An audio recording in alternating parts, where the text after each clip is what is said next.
Hey guys, welcome back. आज का topic of discussion है इलेक्ट्रिकल इंस्ट्रूमेंट्स एंड हम सबसे पहले गैल्वेनोमीटर को लेके डिस्कस करेंगे बिकॉज गैल्वेनोमीटर कैसे फंक्शन करता है और मतलब एक ओवरव्यू देखेंगे, ठीक है ना। पूरा तो नहीं पढ़ सकते बिकॉज गैल्वेनोमीटर के स्टडी में मैग्नेटिज्म इन्वॉल्व है, वो आगे के चैप्टर्स में जाके हमको मिलेगा। लेकिन गैल्वेनोमीटर का जो बेसिक फंक्शनिंग है वो समझना बहुत ज़रूरी है बिकॉज गैल्वेनोमीटर से ही हम अपना एमीटर कंस्ट्रक्ट करते हैं, वोल्ट मीटर कंस्ट्रक्ट करते हैं। तो हम आज का पहला डिस्कशन स्टार्ट करेंगे galvanometers. Is that clear? Okay, तो गैल्वेनोमीटर एक्चुअली क्या करता है वो देखते हैं, ठीक है। जैसे कि दिख रहा है इस पिक्चर में, एक नॉर्थ पोल एक साउथ पोल है। कर्सर को देखो, एक नॉर्थ पोल एक साउथ पोल है और ये जो तुमको एक गोल सा सर्कल जैसा दिख रहा है वो एक्चुअली एक सिलेंडर है, ठीक है ना। और सिलेंडर के ऊपर देखो रेड रेड कलर के वायर्स हमने क्या करके रखा है, रैप करके रखा है ऐसे गोल। ये बेसिकली टॉप व्यू देख रहे हो तुम लोग। कौन सा व्यू देख रहे हो? Top view. और ये जो वायर्स तुमको दिख रहा है, this wires are basically wrapped around this cylinder. Is that clear? अच्छा, और इस सिलेंडर के टिप में ऐसे एक एरो लगाया गया है और यहाँ पर हमारे पास हमारा डायल है जहाँ से हम अपना रीडिंग लेंगे। तो होता क्या है, देखो होता ये है कि अगर मैं ये जो रेड कलर के वायर्स इसके थ्रू करंट पास करता हूँ, क्या पास करता हूँ? करंट पास करता हूँ। जब इस लूप के थ्रू करंट पास करता है, एक current carrying loop in the presence of magnetic field experiences torque. हमेशा याद रखना ये बात। चलो, एक current carrying loop, current carrying loop, ठीक है। मैंने क्या कहा है? Current carrying loop in the presence of what? Magnetic field. और नेक्स्ट हमने क्या किया? The experiences torque. हमेशा याद रखना कि इस पर्टिकुलर जो लूप है तुमको दिख रहा है, जो कि सिलेंडर के ऊपर हमने रैप करके रखा है, वो लूप जो है उस पर टॉर्क लगता है। जब ये टॉर्क लगता है तो ये पूरा सिलेंडर रोटेट करता है। इसके साथ साथ ये जो मार्कर, ये जो एरो है, ये भी क्या करता है? रोटेट करता है। लेकिन इंटरेस्टिंग चीज़ क्या है? देखो, इंटरेस्टिंग चीज़ ये है कि torque on the loop, loop में जो टॉर्क लगता है that is directly proportional to the current flowing through the loop. ये समझो, इस पर्टिकुलर लूप में, ये जो रेड कलर का लूप तुमको दिख रहा है, इस लूप पे जो टॉर्क लगता है वो टॉर्क जो है that is directly proportional to the current that is flowing through the loop. That mean जितना ज़्यादा करंट होगा उतना ज़्यादा टॉर्क लगेगा। जितना ज़्यादा टॉर्क लगेगा, ये एरो जो तुमको दिख रहा है वो उतना ही डेविएट होगा। Is that clear? तो इसी प्रिंसिपल पे बेस करके हम गैल्वेनोमीटर से करंट का वैल्यू निकालते हैं because torque is proportional to current. और इसका जो रोटेशन होगा, टॉर्क लगने के बाद ये पूरा जो सिलेंडर रोटेट करेगा, उसके साथ ये जो एरो रोटेट करेगा, ये इस रोटेशन से, ये जो रोटेशन होगा that will be proportional to the current. और इसी प्रिंसिपल से हम बेस करके ये निकालते हैं कि इस लूप के थ्रू कितना करंट फ्लो कर रहा है, ठीक है। फिलहाल बस इतना समझना है कि गैल्वेनोमीटर हमको क्या करता है। गैल्वेनोमीटर हमको करंट का रीडिंग देता है कि उस पर्टिकुलर गैल्वेनोमीटर के थ्रू कितना करंट फ्लो कर रहा है वो बताता है हमको ये। Is that clear? अच्छा, जैसे कि ये जो पिक्चर दिख रहा है, ये बेसिक एक सिंबल है, जी लिख के रखा है हमें। इसका मतलब ये है कि ये गैल्वेनोमीटर है, इसके थ्रू करंट आईजी फ्लो कर रहा है। आईजी जो है उसको हम फुल स्केल डिफ्लेक्शन करंट बोलते हैं। Full scale deflection current. ना, मैंने इसको फुल स्केल डिफ्लेक्शन करंट क्यों बोला, ध्यान से सुनो। फुल स्केल का मतलब है यही है ना हमारा स्केल, इसी को तो हम स्केल कहते हैं। और ये जब पर्टिकुलर एरो जब रोटेट करेगा, ये एरो जो है ये बेसिकली क्या रिप्रेजेंट करता है? ये रिप्रेजेंट करता है कि इस पर्टिकुलर सर्किट के थ्रू कितना करंट फ्लो करेगा। तो इस पर्टिकुलर स्केल के थ्रू हम जो मैक्सिमम करंट रीड कर सकते हैं, मतलब गैल्वेनोमीटर के थ्रू जो मैक्सिमम करंट फ्लो कर सकता है और जिसका रीडिंग हम यहाँ से निकाल सकते हैं, आई जी मैक्सिमम। मैक्सिमम लिखना नहीं चाहिए, मतलब आई जी लिखने से समझ में आ जाता है। That is full scale deflection current. जो हम मैक्सिमम करंट रीड कर सकते हैं इस गैल्वेनोमीटर के थ्रू, उसको हम बुलाते हैं full scale deflection current. Full scale deflection मतलब जब ये एरो फुल डिफ्लेक्ट करेगा, मतलब एकदम लास्ट तक पहुंचाएगा ये एरो, उस पर्टिकुलर रीडिंग को, उस पर्टिकुलर करंट के रीडिंग को हम क्या बुलाते हैं? Full scale deflection current. Is that clear? एक तो ये समझना है, ठीक है। सेकेंडली ये समझना है कि ये जो गैल्वेनोमीटर है इसके साथ एक रेजिस्टेंस एसोसिएट होगा, जैसे कि मैंने आर जी लिख के रखा है इन ऑर्डर टू रिप्रेजेंट कि इस गैल्वेनोमीटर के साथ कितना रेजिस्टेंस एसोसिएट है। बिकॉज गैल्वेनोमीटर बेसिकली वायर्स से कंस्ट्रक्टेड है और कुछ ना कुछ रेजिस्टेंस इसके साथ एसोसिएट होगा। उसी रेजिस्टेंस को हम आर जी से रिप्रेजेंट करते हैं। सेकेंडली एक बात याद रखना, ये जो है बहुत सेंसिटिव इंस्ट्रूमेंट है। सेंसिटिव का मतलब क्या है? सेंसिटिव इंस्ट्रूमेंट का मतलब है कि ये बहुत कम करंट झेल पाएगा। अगर तुमने इसके थ्रू बहुत ज़्यादा करंट भेज दिया तो ये डिवाइस डैमेज हो जाता है। ये बहुत सेंसिटिव इंस्ट्रूमेंट है, it measures current it measures current of the order of micro ampere. इस बात को हमेशा याद रखना कि गैल्वेनोमीटर जो करंट मेजर करता है वो बहुत बहुत कम करंट मेजर कर सकता है। बहुत ज़्यादा करंट पास करोगे तो गैल्वेनोमीटर खराब हो जाएगा। एंड इट जो करंट वो मेजर करता है it is of the order of micro ampere. कुछ क्वेश्चंस में थोड़ा वैल्यूज बढ़ा देते हैं, बट प्रैक्टिकली क्या है, बहुत कम करंट मेजर कर सकता है, माइक्रो एम्पियर के रेंज का मेजर कर सकते हैं। ये बात हमेशा याद रखना, ठीक है। तो हमने क्या सीखा इस पर्टिकुलर डिस्कशन से कि गैल्वेनोमीटर क्या है। गैल्वेनोमीटर में एक लूप होता है जिसके थ्रू करंट पास करो तो वो लूप रोटेट करता है, और कितना रोटेट करेगा वो डिपेंड करता है उसके थ्रू कितना करंट फ्लो कर रहा है। वो जितना रोटेट करेगा उसके साथ ये जो एरो है वो एरो भी उतना ही रोटेट करेगा, और एरो का जो डिफ्लेक्शन है that will be proportional to the current. इसी प्रिंसिपल से हम ये मेजर करते हैं कि उस पर्टिकुलर लूप के थ्रू कितना करंट फ्लो कर रहा है। तो गैल्वेनोमीटर सीधा सीधा बोला जाए तो करंट मेजर करके बताता है, लेकिन बहुत सेंसिटिव इंस्ट्रूमेंट है, बहुत कम करंट मेजर कर पाएगा, of the order of micro ampere. अगर बहुत ज्यादा करंट पास कर दोगे तो मशीन, ये जो डिवाइस है वही खराब हो जाएगा। आईजी हम बोलते हैं फुल स्केल डिफ्लेक्शन करंट। उस गैल्वेनोमीटर मैक्सिमम जितना करंट रीड कर सकता है उसको हम बोलते हैं आईजी, आई सफिक्स जी, फुल स्केल डिफ्लेक्शन करंट। और उसका जो रेजिस्टेंस है उसको हम आरजी से रिप्रेजेंट करते हैं। बात समझ आया? Okay fine. तो हमने देख लिया कि गैल्वेनोमीटर बेसिकली फंक्शन कैसे करता है, और इसी के बेसिस पे हम आगे जाके अपना एमीटर कंस्ट्रक्ट करेंगे, हम अपना वोल्ट मीटर कंस्ट्रक्ट करेंगे, ठीक है। इसको पॉज करके इस चीज को लिख के रखो। तो अभी बारी है एमीटर के बारे में डिस्कस करना। What is ammeter? पढ़ा है ना तुम लोगों ने? What is ammeter? It is a current measuring, come on, current measuring device. सबको पता है कि एमीटर क्या मेजर करता है। एमीटर करंट मेजर करता है, राइट। एक सर्किट के थ्रू कितना करंट फ्लो कर रहा है। अभी ध्यान से सुनना, ठीक है। तो देखो ये हमारा सर्किट, ये देखो कर्सर को देखो, सब लोग कर्सर देख रहे हो ना? ओके, ये जो कर्सर जिस जगह के अराउंड चक्कर मार रहा है वो हो गया हमारा एक्चुअल सर्किट, ठीक है। एक बैटरी है, रेजिस्टेंस है, और इसके थ्रू कितना करंट फ्लो कर रहा है? आई करंट फ्लो कर रहा है। अभी ये गैल्वेनोमीटर, ये जो एस दिख रहा है इसको भूल जाओ, इसको देखने की जरूरत नहीं। अभी सिर्फ प्राइमरी सर्किट में ध्यान दो कि ये बैटरी है, यहाँ से आई करंट निकल रहा है। सोचो कि गैल्वेनोमीटर नहीं है, कुछ नहीं है, और ये आई करंट इसी रास्ते के थ्रू फ्लो करके फिर से रिटर्न इस पर्टिकुलर सेल के पास रिटर्न जा रहा है ना। द पॉइंट इज, अभी अगर हमको ये निकालना है कि सर्किट में कितना करंट फ्लो कर रहा है, अमाउंट ऑफ करंट, तो हमको क्या करना है, हमको उसी करंट को गैल्वेनोमीटर के थ्रू पास करना पड़ेगा। तभी जाके गैल्वेनोमीटर डिफ्लेक्शन शो करेगा और हमको ये बताएगा कि उस पर्टिकुलर ब्रांच के थ्रू कितना करंट फ्लो कर रहा है। तो ध्यान से देखो यहाँ पर हमने क्या किया। ओके, एक मिनट, हमने क्या किया देखो ध्यान से। यहाँ पर हमने इसके रास्ते में देखो हमने एक गैल्वेनोमीटर लगा दिया, देख रहा है ये गैल्वेनोमीटर। तो यहाँ से करंट निकलेगा, आई आएगा। अभी just forget about this circuit, मैं इसको ढक देता हूँ, बहुत लोग कंफ्यूज हो जाते हैं इसको देख के। तरह से कि ये नीचे वाला पोर्शन कुछ नहीं है, फॉरगेट अबाउट द नीचे वाला पोर्शन, ये सब कुछ नहीं है। जस्ट सोचो कि हमने क्या किया, यहाँ से आई करंट आ रहा है, ठीक है ना, और हमने रास्ते में क्या लगा दिया, हमने रास्ते में गैल्वेनोमीटर लगा दिया। हम चाहते हैं कि सारा आई करंट गैल्वेनोमीटर के थ्रू पास करे, और गैल्वेनोमीटर क्या करेगा, वो उसके अपने अपने आप के थ्रू जितना करंट पास करता है उसी के अकॉर्डिंग वो क्या करेगा, डिफ्लेक्शन शो करेगा। Is that clear? It was so simple. सुन के इतना सिंपल लगता है कि सारा करंट गैल्वेनोमीटर के थ्रू पास करता है, लेकिन प्रॉब्लम क्या है, देखो प्रॉब्लम ये है कि गैल्वेनोमीटर बहुत एक सेंसिटिव इंस्ट्रूमेंट होता है, और उसके थ्रू तुम ज़्यादा करंट पास नहीं कर सकते। अगर बहुत ज़्यादा करंट पास कर दोगे तो ये गैल्वेनोमीटर डैमेज हो जाता है, तो तुम करंट मेजर ही नहीं कर पाओगे, राइट। एट मैक्स तुम गैल्वेनोमीटर के थ्रू कितना करंट पास कर सकते हो? एट मैक्स ध्यान से देखो, हमने गैल्वेनोमीटर के थ्रू कितना करंट पास कर सकते हैं, आई। तो हम क्या करते हैं, ध्यान से सुनना, हम क्या करते हैं, यहाँ से जब आई करंट आता है, ये जो आई करंट जब यहाँ तक आता है, तो हमने क्या किया, एज बिकॉज हम चाहते हैं कि सारा करंट गैल्वेनोमीटर के थ्रू पास ना करे।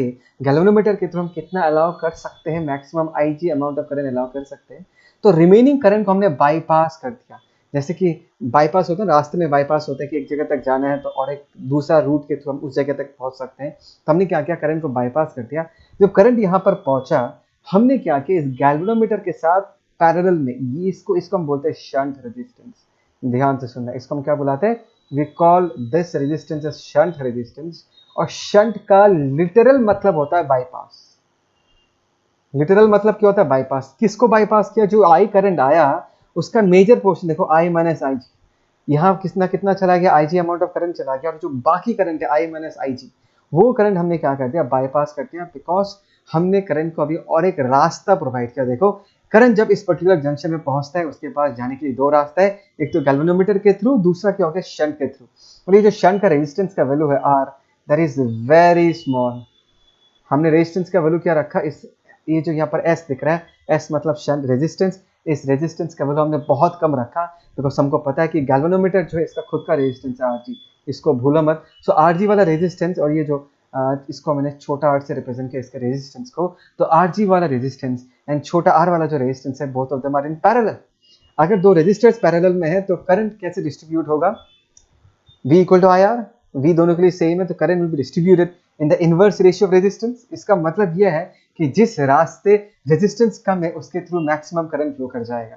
दैट्स बिकॉज हमने ये जो शंट रेजिस्टेंस माना है इसको बहुत छोटा लिया है, तो I का एक मेजर पोर्शन इस शंट रेजिस्टेंस के थ्रू पास करेगा और रिमेनिंग पोर्शन जो IG वो गैल्वेनोमीटर के थ्रू पास करेगा। बात समझ आया? तो यहाँ पर फिर से यहाँ तक कितना करंट आता है, IG आता है। यहाँ से कितना करंट आएगा, ध्यान से देखो, I माइनस IG, और ये हो गया हमारा जंक्शन पॉइंट। इस जंक्शन पॉइंट में दोनों करंट आके मिलते हैं और फाइनली करंट I बन जाता है and it gets back to the circuit. Is that clear? Now the question is, ये जो गैल्वेनोमीटर रीडिंग शो करेगा, ध्यान से सुनना, गैल्वेनोमीटर जो रीडिंग देगा वो किसका रीडिंग देगा? गैल्वेनोमीटर रीडिंग उसका देता है जो करंट उसके थ्रू फ्लो करता है, और इस पर्टिकुलर सिनेरियो में करंट गैल्वेनोमीटर के थ्रू कितना फ्लो कर रहा है, IG, तो वो रीडिंग भी किसका देगा, IG का देगा। Is that clear? पक्का समझ में आया? तो गैल्वेनोमीटर इस पर्टिकुलर सिनेरियो में रीडिंग अगर देना चाहेगा, किसका देना चाहेगा, IG का देना चाहेगा, current through the galvanometer, because वही करंट है जो गैल्वेनोमीटर के थ्रू पास कर रहा है। अच्छा, बढ़िया है, आई होप सो तुमको ये समझ में आ गया। इसको पॉज करो, इस चीज को अच्छे से लिख कर रखो, ठीक है। Now my question to all of you is that, चलो ये बात समझ में आया, वी अंडरस्टैंड दिस फैक्ट कि गैल्वेनोमीटर IG वाला रीडिंग देगा, बट हमने जो यहाँ पर लिख के रखा है कि you know ammeter is a current measuring device, वो कौन सा करंट मेजर करना चाहेगा, IG मेजर करना चाहेगा, या हमारा पर्पस क्या है, हमारा पर्पस है I का वैल्यू निकालना। ये I जो हमको दिख रहा है सर्किट में, जो एक्चुअली I करंट फ्लो कर रहा है उसका वैल्यू निकालना है, IG का वैल्यू निकालना नहीं है। हमारा पर्पस है इस सर्किट में जो I करंट फ्लो कर रहा है उसका वैल्यू निकालना। तो बट गैल्वेनोमीटर भी किसका रीडिंग दिखा रहा है, गैल्वेनोमीटर तो IG का रीडिंग दिखा रहा है। So our purpose is not served, we wanted to find out the value of I। Are you getting the point? Okay fine, अगर समझ में आ गया तो एक बात सुनो, हम फाइनली जाके I का ही वैल्यू मेजर करते हैं। और एक बात याद रखना, ये जो गैल्वेनोमीटर है, galvanometer along with A shunt, shunt मतलब ये जो रेजिस्टेंस है जिसका वैल्यू बहुत कम है, गैल्वेनोमीटर के साथ जब हम शंट पैरेलल में लगाते हैं इसी पूरे कॉम्बिनेशन को हम एमीटर बुलाते हैं। बात याद रहेगा हमेशा, galvanometer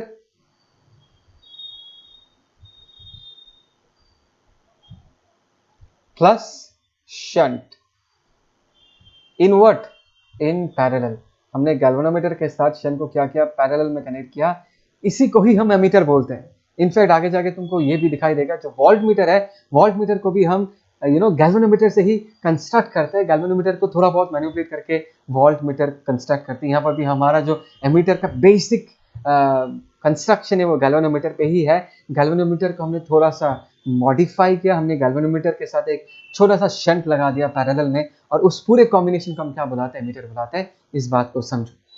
fine, so let us get back to the previous discussion जो हम कर रहे थे कि हमको I का वैल्यू चाहिए, लेकिन गैल्वेनोमीटर अभी किसका रीडिंग दिखा रहा है, IG का रीडिंग दे रहा है, ठीक है। अभी ये जो कहानी है इसको ध्यान से सुनना। As because we all know कि ये जो गैल्वेनोमीटर वाला रेजिस्टेंस है और ये जो शंट वाला रेजिस्टेंस है, both of them are in parallel. Is that clear? As because ये दोनों पैरेलल में है, दोनों के अक्रॉस पोटेंशियल डिफरेंस क्या होगा, same. Okay fine, so I can write potential difference across the galvanometer is same as the potential difference across the shunt. Is that clear? Which means next line में हम क्या लिख सकते हैं, Vg potential difference across the galvanometer is I into R, current flowing through the galvanometer, into resistance of the galvanometer. Resistance of the galvanometer कितना, that is Rg. Is that clear? So what is the potential difference across the shunt? Shunt के थ्रू कितना current flow कर रहा है, ध्यान से देखो, I minus Ig into shunt का रेजिस्टेंस हमने क्या लिख दिया, छोटा r, ठीक है ना। ओके फाइन, अभी यहां से हम एक काम करते हैं, हम यहाँ से IG का वैल्यू निकालते हैं, ठीक है। हम यहाँ से IG या I का वैल्यू निकालते करके देखते, मैं दिखाता हूँ। चलो इन दिस केस मैंने इसको सिंप्लीफाई किया, this is IG into RG, that is equal to यहाँ पर क्या होगा I इंटू छोटा r माइनस IG इंटू छोटा r। यहाँ पर हम क्या कर सकते हैं, I को हमने इस तरफ रख दिया, I को, और इसको इधर लेके चला जाऊंगा तो IG कॉमन आ जाएगा। एंड ध्यान से देखो यहाँ पर क्या आएगा, this is resistance of the galvanometer plus shunt वाला रेजिस्टेंस डिवाइडेड बाय R। ध्यान से देखो मैंने क्या लिखा है, मैंने लिखा I जो है, I क्या है बताओ, I क्या है, दैट इज एक्चुअल करंट। और यही जो करंट है, इसी करंट को हम क्या करना चाहते हैं, इसी करंट को हम मेजर करना चाहते हैं। लेकिन गैल्वेनोमीटर रीड क्या करना चाहता है, गैल्वेनोमीटर के ये जो एरो है, जो एरो डिफ्लेक्ट करेगा, ये डिफ्लेक्ट करके क्या रीडिंग देगा, IG वाला रीडिंग देना चाहिए। बट एक बात को ध्यान से सुनना, ठीक है। क्या मैं इस एक्सप्रेशन को I equal to IG into a constant लिख सकता हूँ? Do you agree with this? क्या मैं कांस्टेंट लिख सकता हूँ? बिकॉज ध्यान से देखो, ये वाला जो क्वांटिटी है ये तो कांस्टेंट ही है, resistance of the galvanometer plus resistance of the shunt divided by resistance of the shunt, ये तो बदलेगा नहीं, ये तो कांस्टेंट है। बात समझ आ रहा है नहीं आ रहा? ठीक है, इस चीज को मैं ऐसे करके लिख देता हूँ, लेट अस से IG इंटू A लिख देता हूँ, A is the constant just for the sake of understanding, ताकि हम आराम से समझ पाए। तो I का वैल्यू क्या हो गया, equal to IG into A। Is that clear? पक्का? कोई डाउट इन दिस केस? अच्छा, इस बात को हमेशा अच्छे से समझना, I equal to IG into. अगर हम इस रिलेशन को ध्यान से देखें तो क्या मैं कह सकता हूँ, actual current in the circuit, circuit में जो एक्चुअल करंट I है, जिसको हम एक्चुअली मेजर करना चाहते हैं, that is directly proportional to the current flowing through the galvanometer, because I equal to IG into constant. बात समझ में आ रहा है मैं क्या कह रहा हूँ? Okay fine. करंट I जिसको हम एक्चुअली मेजर करना चाहते हैं, that is directly proportional to the current flowing through the galvanometer. We all know ये जो तुमको ये जो टिकर दिख रहा है, टिकर, ये जो एरो साइन है, ये जो डिफ्लेक्ट करेगा, डिफ्लेक्ट करके रीडिंग किसका देना चाहेगा, रीडिंग देना चाहेगा IG। ध्यान से सुनना, बहुत मजेदार लाइन बोलने वाला हूँ। ये जो एरो है ये डिफ्लेक्ट करके किसका रीडिंग देना चाहता है, ये IG का रीडिंग देना चाहता है। Is that clear? लेकिन एक बात को समझो, ये जो डायल है ये तो हम मैन्युफैक्चर करते हैं ना, हम बनाते हैं इस डायल, ठीक है ना। तो हमने जब इस डायल को बनाया तो हमने क्या किया, हमने लेट से इसको 0 लिखा, इसका वैल्यू हमने लिख दिया इन दिस केस एक काम करता हूँ, अच्छा छोड़ो, मैं तुमको अलग तरीके से बताता हूँ, इस चीज़ को अलग तरीके से बताता हूँ, फिर से बताता हूँ। ये जो डायल है, इस डायल को तो हमने कंस्ट्रक्ट किया और हमको ये पता चल गया कि ये यहाँ पर जब पहुँचते ये रीडिंग किसका देना चाहता है, ये IG का रीडिंग देना चाहता है, राइट, बिकॉज इसका जो डिफ्लेक्शन है वो IG के अकॉर्डिंग ही है। बट हमने जब इस डायल को कंस्ट्रक्ट किया, जब हमने इस डायल को मैन्युफैक्चर किया, तो यहाँ पर ये जो पर्टिकुलर, फॉर एग्जांपल यहाँ पर जो ये मार्किंग होगा, इस मार्किंग के ऊपर हमको नंबर्स लिखना पड़ता है, राइट, जैसे 1 2 3 करके ऐसा नंबर्स लिखना पड़ता है। ये जो मार्किंग है, मार्किंग के ऊपर जब हमने नंबर लिखा वो हमने IG नहीं लिखा, वहां पर हमने क्या लिख के रख दिया, A इंटू IG लिख के रखा। कुछ आया समझ में मैंने क्या कहा? मैं फिर से कह रहा हूँ, यहाँ पर हम लोग मार्क करते हैं, this is 1, this is 2, this is 3 4 5 करके ऐसे मार्क करते हैं। जब हमने यहाँ पर मार्क पुट किया, जब हमने यहाँ पर वैल्यूज पुट किया, तो यहाँ पर हमने IG का वैल्यूज पुट नहीं किया, हमने किसका वैल्यू पुट किया, A इंटू IG का वैल्यू पुट किया। समझ में? A इज ए कॉन्स्टेंट, तो A इंटू IG का वैल्यूज पुट किया। अभी जब ये एरो है, जब ये रोटेट करके हमको बोलेगा सर इतना है गैल्वेनोमीटर के थ्रू करंट, लेकिन जब मैं उस करंट के रीडिंग को वहां से कैलकुलेट करूंगा, तो वहां पर डायल में IG का वैल्यू लिखा हुआ नहीं है, वहां पर डायल में किसका वैल्यू लिखा हुआ है, उस डायल में जो तुमको नंबर दिख रहा है वो एक्चुअली A इंटू IG। तो तुम जब वहां से रीडिंग निकालोगे तो वहां से तुम IG का रीडिंग नहीं निकाल रहे, तुम I का वैल्यू निकाल रहे। बात समझ आ रहा है मैं क्या कर रहा हूँ? मैं फिर से रिपीट कर रहा हूँ, यहाँ पर हमने जो जादू किया है वो जादू डायल के वैल्यूज को बदल के किया है। बिकॉज देखो हमको दिख रहा है कि करंट जो है that is equal to what, some constant multiplied by IG। Is that clear? Deflector जो है, वो जो एरो है वो रोटेट करके IG बोलेगा भाई ये IG है, ये IG है। लेकिन तुमने जब डायल बनाया, हमने जब डायल बनाया, तो वहां पर जब हमने वैल्यूज मार्क किया था, तो वहां पर हमने IG के वैल्यूज को नहीं लिखा, जहां पर even though the marker is showing IG, लेकिन वहां पर हम रीडिंग किसका ले रहे हैं, वहां पर हम रीडिंग ले रहे हैं A इंटू IG का, that is actual current in the circuit. बात समझ में आया मैंने क्या कहा? तो इस तरीके से हम क्या करते हैं, इस तरीके से हम ये निकाल सकते हैं इस सर्किट में एक्चुअली करंट कितना फ्लो कर रहा है, बस डायल को मैनिपुलेट करके, डायल के नंबर्स को मैनिपुलेट करके, इवन दो वो टिकर IG को रिप्रेजेंट करता है, हम डायल से जब वैल्यू निकालेंगे तब हम I का वैल्यू निकालेंगे, that is actual current in the circuit. पक्का समझ आया नहीं आया? इसको अच्छे से कॉपी करो, बहुत बढ़िया सा चीज बताया मैंने तुमको, अच्छे से कॉपी करके रखना, ठीक है। लेकिन मैं एक बात बताना चाहूंगा तुमको, हमारा प्रॉब्लम अब तक सॉर्ट नहीं हुआ, we still have some problem. ये समझ में आ गई करंट आई रीड कर किया जा रहा है, but we still have some problem. The problem is, देखो तुमको एक बात समझना है कि ये जो गैल्वेनोमीटर दिख रहा है, ये जो शंट दिख रहा है, they are not the part of the circuit, वो सर्किट का पार्ट नहीं है। एज बिकॉज हमको करंट मेजर करना था, हमने गैल्वेनोमीटर, हमने एक शंट के कॉम्बिनेशन, जिसको हम एमीटर बोलते हैं, हमने एमीटर को इंट्रोड्यूस किया सर्किट में। बात समझ आ रहा है मैं क्या करूँ? हमने एमीटर को इंट्रोड्यूस किया, वो एमीटर उस सर्किट का पार्ट नहीं है। बट एक बात बताओ, अगर हमने एमीटर को सर्किट में इंट्रोड्यूस किया, एमीटर के साथ खुद एक रेजिस्टेंस एसोसिएटेड है, राइट? बिकॉज ये जो पूरा तुमको अरेंजमेंट दिख रहा है, ये जो पूरा अरेंजमेंट है, ये वाला पूरा अरेंजमेंट, यही तो है हमारा ammeter. Do you agree with this? यही तो है हमारा एमीटर। इसको हमने इंट्रोड्यूस किया and definitely there will be some resistance associated with this ammeter. कौन सा रेजिस्टेंस है? देखो, both of them are in parallel. Equivalent resistance क्या होगा? Rg इनटू छोटा r divided by what? Rg plus r।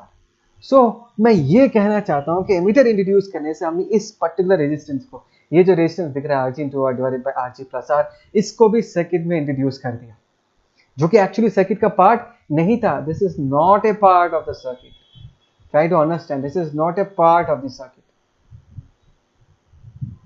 और सबको पता है कि अगर मैंने सर्किट के रेजिस्टेंस को ही बदल दिया, जिस सर्किट में हम करंट मेजर करना चाहते हैं उस सर्किट के रेजिस्टेंस को ही अगर हमने बदल दिया, तो करंट भी तो बदल जाएगा। बदलेगा ही नहीं बदलेगा? जिस करंट को हम मेजर करना चाहते हैं, जिस सर्किट में हम करंट को मेजर करना चाहते हैं, उस सर्किट के रेजिस्टेंस को ही अगर हमने बदल दिया, तो करंट भी तो बदल जाएगा। तो तुम क्या मेजर करोगे? तुम तो गलत करंट मेजर करोगे, बिकॉज करंट ही बदल गया। तुमको ये करंट मेजर करना ही नहीं था, तुमको एक्चुअल करंट मेजर करना था, और तुमने इस एमीटर को रिड्यूस करके रेजिस्टेंस को ही बदल दिया। करेक्ट? फाइन, समझ में मैंने क्या कहा? तो ताकि हमारे रीडिंग में ज्यादा एरर ना आए, हम एक बार ये देखते हैं कि ये जो रेजिस्टेंस है, इसके एक्चुअल मैग्नीट्यूड कितना, इसका एक्चुअल वैल्यू कितना को वो एक बार देखते हैं। एक बात मैं तुमको याद दिलाना चाहूंगा कि छोटा जो शंट रेजिस्टेंस है, उसको हमने बहुत बहुत छोटा माना है। माना ना, बहुत छोटा, याद रखना। लेकिन अभी देखते कि R A resistance of the ammeter, ये कितना होगा। मैंने छोटा आर ऊपर रख दिया, और यहाँ पर जो आर जी है उसको हमने नीचे लेके आ गए। दिस इज 1 प्लस छोटा आर बाई आर जी। ऐसे करके लिख सकते हैं। अच्छा, अगर हम ऐसे करके लिख सकते हैं, ध्यान से देखो, ये जो टर्म है हमने लिखा कि S R is very very small, so this quantity also, अगर हमने आर को बहुत बहुत बहुत छोटा माना, जितना छोटा करेंगे this quantity will be tending to zero. Is that clear? तो नीचे वाला ये टर्म, अगर हमने छोटा आर को, शंट वाले रेजिस्टेंस को बहुत बहुत बहुत ही छोटा माना, तो ये वाला क्वांटिटी ही टेंडिंग टू जीरो हो जाएगा, और ये जो पूरा रेजिस्टेंस है this will be tending to what? R. ये जो है नीचे वाला टर्म अगर जीरो हो गया, 0 प्लस 1 इज 1, तो आर ए का value will be tending to what? R. And R जो है ये खुद जो है वो क्या? It's very very small. That means effectively मैं ये बताना चाहता हूं, हम अगर शंट रेजिस्टेंस को बहुत बहुत छोटा ले, तो इफेक्टिवली इस पूरे एमीटर का रेजिस्टेंस जो है वो ज्यादा नहीं है। एमीटर को इंट्रोड्यूस करने से तुम सर्किट में कोई बड़ा रेजिस्टेंस इंट्रोड्यूस नहीं कर रहे, बहुत ही छोटा रेजिस्टेंस इंट्रोड्यूस करो। देखो आर ए का जो वैल्यू है, आर ए का जो वैल्यू है, this is what, this is basically tending to छोटा आर, एंड छोटा R is very very small. That means ammeter को अगर तुम सर्किट में इंट्रोड्यूस करोगे, इसके कारण जो रेजिस्टेंस इंट्रोड्यूस होगा that will be very very less. और इतना छोटा रेजिस्टेंस इंट्रोड्यूस करने से तुम्हारे करंट में फर्क तो पड़ेगा, लेकिन ज्यादा फर्क नहीं पड़ेगा। जितना एरर आएगा उससे काम चलता है। हमको उतना भी एक्यूरेट मेजरमेंट ऑफ करंट नहीं चाहिए होता है प्रैक्टिकली, ठीक है। थोड़ा बहुत अगर करंट के वैल्यू में थोड़ा बहुत फर्क आ जाता है, तो हमारे कैलकुलेशंस को उतना इफेक्ट नहीं पड़ेगा। हम टेंटेटिवली ऑलमोस्ट जितना करंट है उतना ही रीड कर लेंगे, बिकॉज एमीटर इस सर्किट में बहुत ही छोटा रेजिस्टेंस इंट्रोड्यूस करता है। इस बात को भी अच्छे से समझ के रखना। सो ये है पूरा एमीटर का कहानी। इस जगह को अच्छे से लिख कर रखना, बहुत इंपॉर्टेंट लाइन है। ये सब चीज़ें अगर समझ में नहीं आएगा तो तुमको फील नहीं आएगा टॉपिक का, ठीक है। इसको पॉज करके लिख के रखो। अभी नेक्स्ट बारी है वोल्ट मीटर को लेकर डिस्कस करने का। Now voltmeter is something which we have been talking for a very long time, बहुत पहले से हम लोग डिस्कस करते हैं और हमको ये पता है कि वोल्ट मीटर क्या मेजर करता है। बोलो क्या मेजर करता है? It measures potential difference, right? Voltmeter potential difference measure करता है। और एक इंटरेस्टिंग बात बोलूं, चाहे वो एमीटर हो चाहे वोल्ट मीटर हो, दोनों चीज़ों को हम गैल्वेनोमीटर के साथ ही, गैल्वेनोमीटर को यूज़ करके ही कंस्ट्रक्ट करते हैं।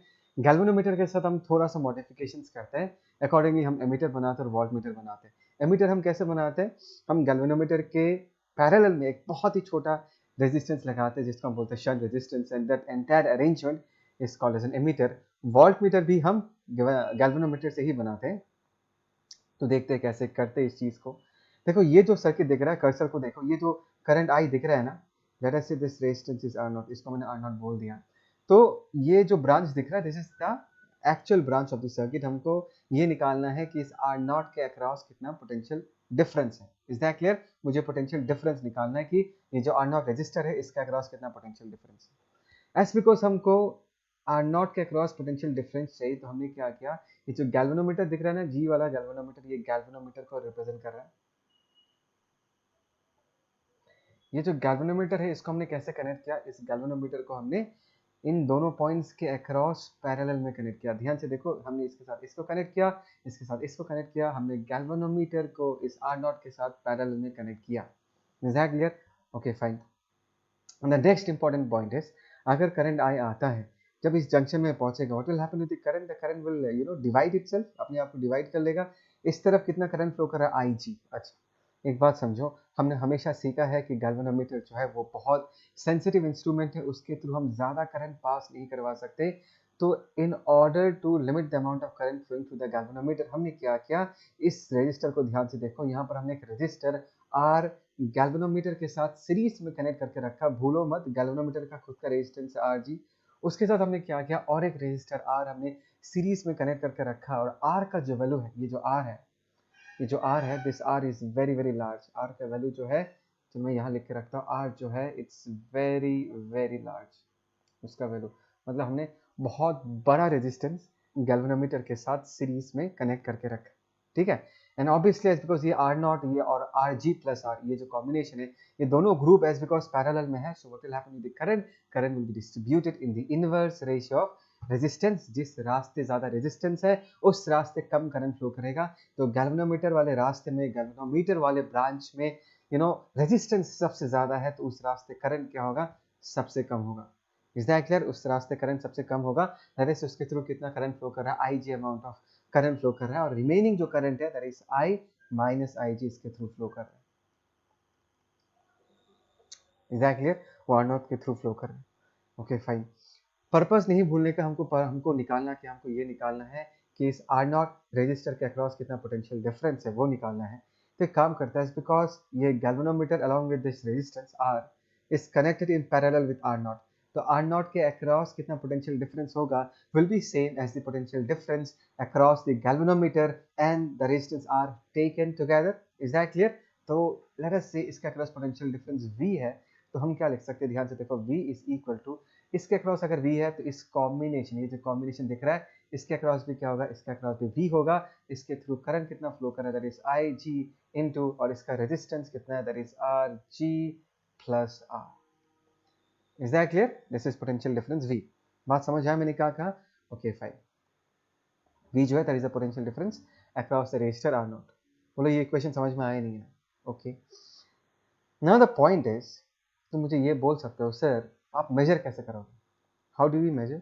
ये जो गैल्वेनोमीटर है, गैल्वेनोमीटर डिफ्लेक्शन शो करता है, इज दैट क्लियर? और गैल्वेनोमीटर जो डिफ्लेक्शन शो करता है, deflection of the galvanometer gives you the current flowing through the galvanometer. ठीक है? मतलब ये जो गैल्वेनोमीटर डिफ्लेक्शन शो करेगा, ये क्या रीड करके देगा, ये तुमको ये रीड करके देगा कि गैल्वेनोमीटर के थ्रू कितना करंट फ्लो कर रहा है। और इस केस में गैल्वेनोमीटर रीड करके कौन सा वैल्यू देना चाहेगा, गैल्वेनोमीटर रीड करके IG वैल्यू देना चाहेगा। बिकॉज मैंने समझाया था ना, गैल्वेनोमीटर तुमको रीड करके देता क्या है, उसके थ्रू जितना करंट फ्लो करता है, करेक्ट? तो IG रीड करके देना चाहेगा। बट तुम मुझे नेक्स्ट ये पूछोगे, सर हमको IG मेजर नहीं करना, हमको V चाहिए। हमको क्या चाहिए? हमको V चाहिए। बट द पॉइंट इज, अगर तुम इस एक्सप्रेशन को ध्यान से देखो, v equal to I G into R G plus R, अगर इस एक्सप्रेशन को ध्यान से देखोगे तो मैं इसको ऐसे लिख सकता हूँ v is equal to I G, और आर जी प्लस आर वो बेसिकली क्या है, ये कांस्टेंट है, right. R G plus R is basically a constant. तो ध्यान से देखो, जैसे कि हमने एमीटर के केस में किया था, नो डाउट गैल्वेनोमीटर क्या रीड करना चाहता है, आईजी रीड करना चाहता है, इज दैट क्लियर, पक्का। लेकिन अगर आईजी के साथ मैं एक कांस्टेंट मल्टीप्लाई करके रखूं, कांस्टेंट का वैल्यू कितना होगा, आरजी प्लस आर, तो मुझे कौन सा वैल्यू मिलेगा, मुझे पोटेंशियल वी का वैल्यू मिलेगा, दिख रहा है इस इक्वेशन से, V equal to IG into constant, constant is RG plus R. तो इस कांस्टेंट का वैल्यू अगर मैं आईजी के साथ मल्टीप्लाई करके रखूं तो मुझे क्या मिलेगा, मुझे पोटेंशियल डिफरेंस v का वैल्यू मिलेगा, इज दैट क्लियर। तो इस डायग्राम को देखिए, ये तुमको दिख रहा है, this is A typical volt meter, दिखने में ऐसा, ये जो तुमको नंबर दिख रहा है 0 50 100 150 200 250, ये जो सारे नंबरिंग्स दिख रहे हैं ना, मैंने तुमको लास्ट टॉपिक में भी समझाया था, ये नंबर्स हम लिखते हैं, हम ड्रॉ करते हैं, इज दैट क्लियर। तो जब मैं इस नंबरिंग को पुट करूंगा ना, तो मैं यहाँ पर क्या पुट करूंगा, मैं आई जी इंटू कॉन्स्टेंट, ये वाला वैल्यूज यहाँ पर पुट करूंगा, ट्राई टू अंडरस्टैंड, मैं क्या वैल्यू पुट करूंगा, आई जी इंटू कॉन्स्टेंट वाला वैल्यू पुट करूंगा, just try to understand. For example ये एरो है, लेट अस से, समझाने का कोशिश करो, ध्यान से देखना, लेट अस से आई जी का वैल्यू आया, लेट अस से 2 यूनिट, ठीक है ना, आई जी का वैल्यू 2 यूनिट आया, तो ये जो मार्कर है ये रोटेट करके यहाँ पर पॉइंट करना चाहता है कि भाई ये जो है आई जी का वैल्यू, यहाँ पर जो ये मार्किंग हमने डाल के रखा है, ये मार्कर क्या शो करना चाहते हैं, ये marker basically I G equal to 2 के तरफ पॉइंट करना चाहते हैं। लेकिन हमने जब यहाँ पर रीडिंग डाला, जब हमने IG का वैल्यू यहाँ पर, जब हमने डायल बनाया और यहाँ पर हमने रीडिंग डाला, तो रीडिंग यहाँ पर हमने IG का वैल्यू नहीं डाला, यहाँ पर जो हमने कौन सा वैल्यू डाला, सम कांस्टेंट, सम कांस्टेंट ये वाला कांस्टेंट इनटू IG पुट किया, is that clear. So even तो ये टिकर जो है वो 2 के तरफ पॉइंट कर रहा है, जब मैं यहाँ से रीडिंग लूंगा, मैं कौन सा रीडिंग लेने वाला हूँ, मैं ये रीडिंग में लेने वाला हूँ, that is constant into IG, and constant into IG, कौन सा कांस्टेंट, RG प्लस R का वैल्यू है, तो हमको इस टिकर से जो वैल्यू मिलेगा वो पोटेंशियल डिफरेंस का वैल्यू मिलने वाला है, हमको करंट का वैल्यू नहीं मिलने वाला। Is that clear? So that is how we measure potential difference across the resistor or not in this case. I hope so तुमको ये समझ में आया, पक्का, sure, okay. So the next question जो तुम्हारे दिमाग में आएगा, बिकॉज ये क्वेश्चन हमने एमीटर के केस में भी पूछा था, इस केस में भी पूछ रहा हूँ कि अगर हमने गैल्वेनोमीटर के साथ इस रेजिस्टेंस R को लगा के इस आर नॉट के साथ पैरेलल में लगा दिया, तो हमने सर्किट में एक नया रेजिस्टेंस इंट्रोड्यूस कर दिया। अगर मैंने एक नया रेजिस्टेंस इंट्रोड्यूस कर दिया तो सर्किट में जो एक्चुअल करंट है वही बदल जाएगा। अगर एक्चुअल करंट ही बदल गया तो इसके अक्रॉस का जो पोटेंशियल डिफरेंस है वो भी क्या हो जाएगा, that will also change, is that clear. But the point is, वो जो चेंज आएगा, वो जो पोटेंशियल डिफरेंस का चेंज आएगा, वो जो सर्किट में हमने एक वोल्ट मीटर इंट्रोड्यूस कर दिया, उसके कारण जो रेजिस्टेंस में चेंज आएगा, क्या वो चेंज उतना सिग्निफिकेंट है कि बहुत ज्यादा वैल्यू चेंज कर देगा, एक बार ये देखते हैं, ठीक है ना। लेट से ये जो गैल्वेनोमीटर है और ये जो आर नॉट है, ये कंबाइंड रेजिस्टेंस कितना होगा वो देखते हैं, ठीक है। Let us talk about the combined resistance. I hope so तुमको ये समझ में आया कि हम वोल्ट मीटर किसको बुलाते हैं, यू गेट दिस पॉइंट, हम वोल्ट मीटर किसको बुलाते हैं, ये जो तुमको ये जो रेक्टेंगल शेप के अंदर दिख रहा है G plus this resistance R, इस कॉम्बिनेशन को हम वोल्ट मीटर बोलते हैं, मतलब galvanometer in combination with a very large resistance, इस कॉम्बिनेशन को हम क्या बोलते हैं, वोल्ट मीटर बोलते हैं। और इस पूरे वोल्ट मीटर को हमने R नॉट के अक्रॉस कैसे लगाया, हमने R नॉट के अक्रॉस पैरेलल में लगाया to measure the potential difference. एक बार ये देखते हैं कि गैल्वेनोमीटर और R नॉट मिला के टोटल रेजिस्टेंस कितना होगा, ठीक है ना। तो ये जो गैल्वेनोमीटर है जिसका रेजिस्टेंस Rg और ये R है, तो इस कॉम्बिनेशन का रेजिस्टेंस हम क्या लिख सकते हैं, that is Rg plus R। और याद रखना this is a very very large value, इसको लेटर से हम R डैश से रिप्रेजेंट करेंगे ताकि कंफ्यूजन ना हो, R डैश। और ये भूलो मत कि R dash is very large, R dash का जो वैल्यू है वो बहुत बहुत ज़्यादा है। सो कंबाइंड रेजिस्टेंस अगर हम देखेंगे, इस ग्रुप का कितना है R डैश, इसका कितना है R naught, then they are in parallel, तो हम क्या लिखेंगे, that is R naught into R dash divided by R naught plus R dash लिख सकते हैं, इज दैट क्लियर। अच्छा, हम क्या करते हैं, R नॉट को ऊपर रखते हैं, R डैश को नीचे लेके आ जाते हैं। R डैश को अगर हम नीचे लेके आ जाएंगे तो यहाँ पर क्या होगा, that is R naught by R dash plus 1 हो जाएगा, is that clear, R naught by R dash plus 1।